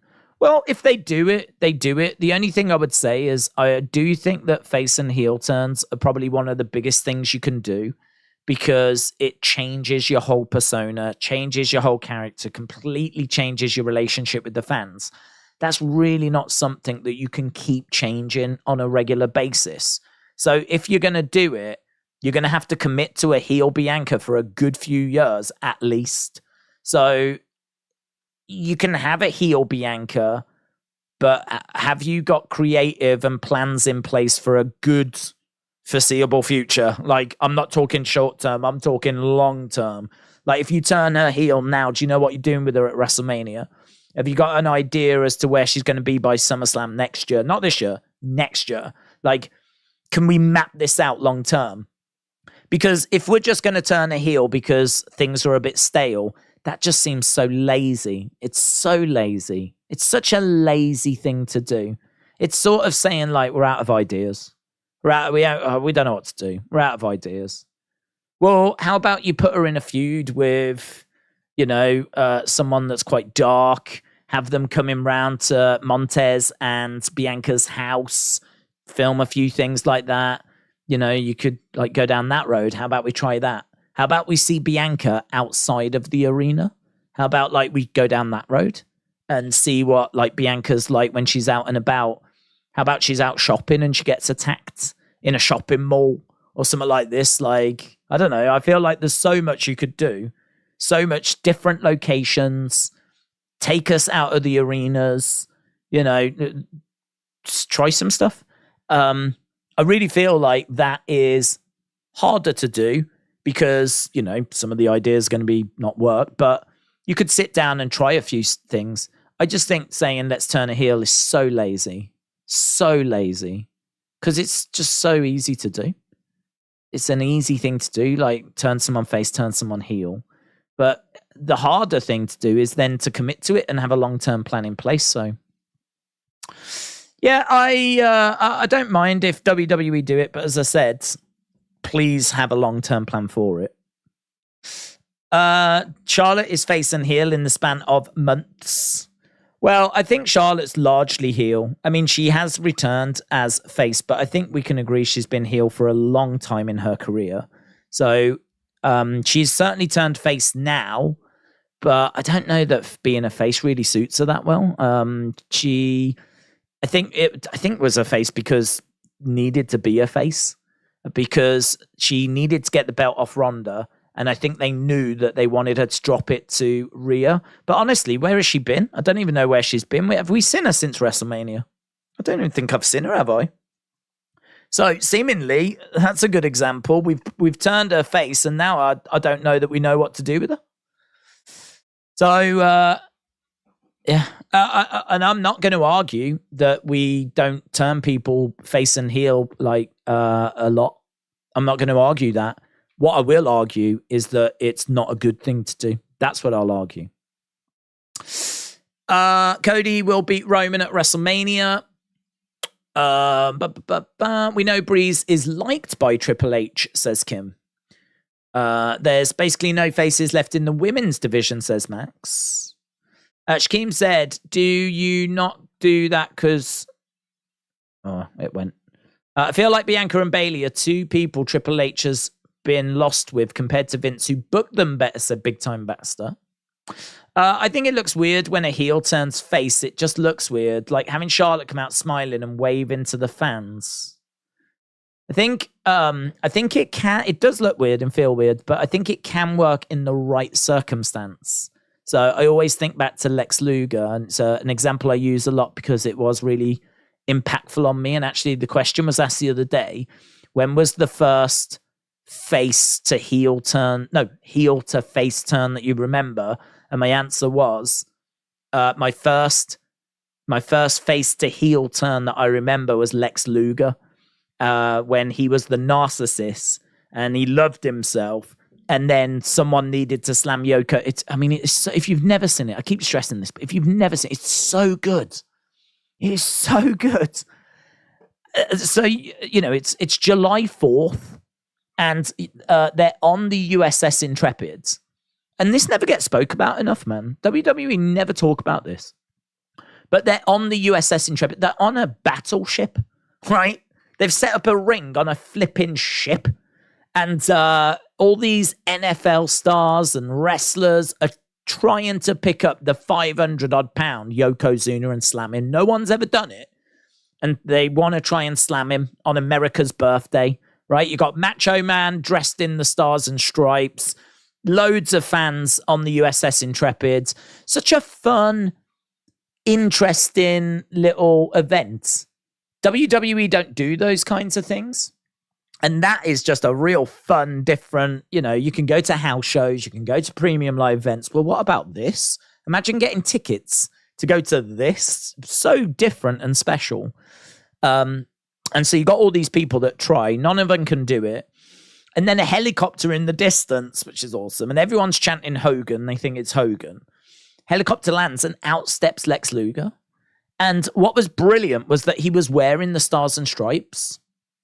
So, normally he wouldn't wear that. But he was wearing the Stars and Stripes, and as he comes down, he's touching hands with the fans.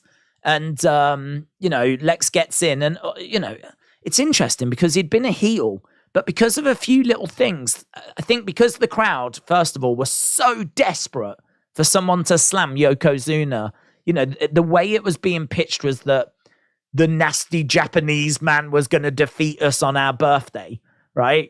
That's the way it was kind of being presented. Maybe you couldn't get away with that now. I don't know. I don't have a problem with it, right? He was a heel. And, you know, it's America can't do it type thing. So, you know, you got all that patriotism at play. All I can say was that if it was a nasty heel British guy in there and on America's birthday, whatever, I would have no problem with it whatsoever, right? I would not bother me in the slightest. But he comes down, he makes his way down to the ring. Very quickly, the crowd get behind him. Luger chants and everything. He's got the Stars and Stripes shirt on, and he smashes Yoko in the head with his forearm, which has got a metal plate in it. Yoko's rocked, and then he does it, scoops him, picks him up, it's such a cool moment, slams him down, and like the place goes mental. And then obviously we go into the Lex Express and we build to SummerSlam and everything. It's so good. So good. It's still one of the best heel to face turns I've ever seen. And then off we go with, as we said, you know, him being babyface, being all about America, him going off to, in Vince's eyes, hopefully become the next Hulk Hogan, which obviously didn't work out. But yeah, it was really cool. Really cool. I love that, said Ava Jobson. It's good. People should definitely check it out if they haven't. Do you think Fit Finlay will be inducted into the Hall of Fame? Yeah, I'm surprised he hasn't already, actually. Definitely he should. Anyway, look, I need to go because I've got to do my little recap video, haven't I? But really appreciate people joining us. I think that shows by the fact that I'm not very good at running away afterwards. If I didn't, I'd be out of here, wouldn't I? But another 40 odd minutes or whatever, we've stuck around chatting away. And as I said, really, really do appreciate people joining us and sharing their thoughts. We are back tomorrow for AEW, of course. And then not around. Well, I'm normally not around on Thursday, but I'm actually going to London on Thursday to go to Wrestling Shop. Not live, just the actual shop. So there should be a toy hunt that comes out very, very soon. I'm off down to London to do some filming. And then, of course, Friday we're back for SmackDown. And then Saturday, certainly at the moment, the plan looks to be UFC. So busy few days coming up. But let's focus on tomorrow. Really fun Wrestling Escape Pods episodes will be uploaded. And then we have got AEW. Awesome. Thanks a lot for watching, guys. Appreciate the support as always. I'll see you again next time. Bye for now.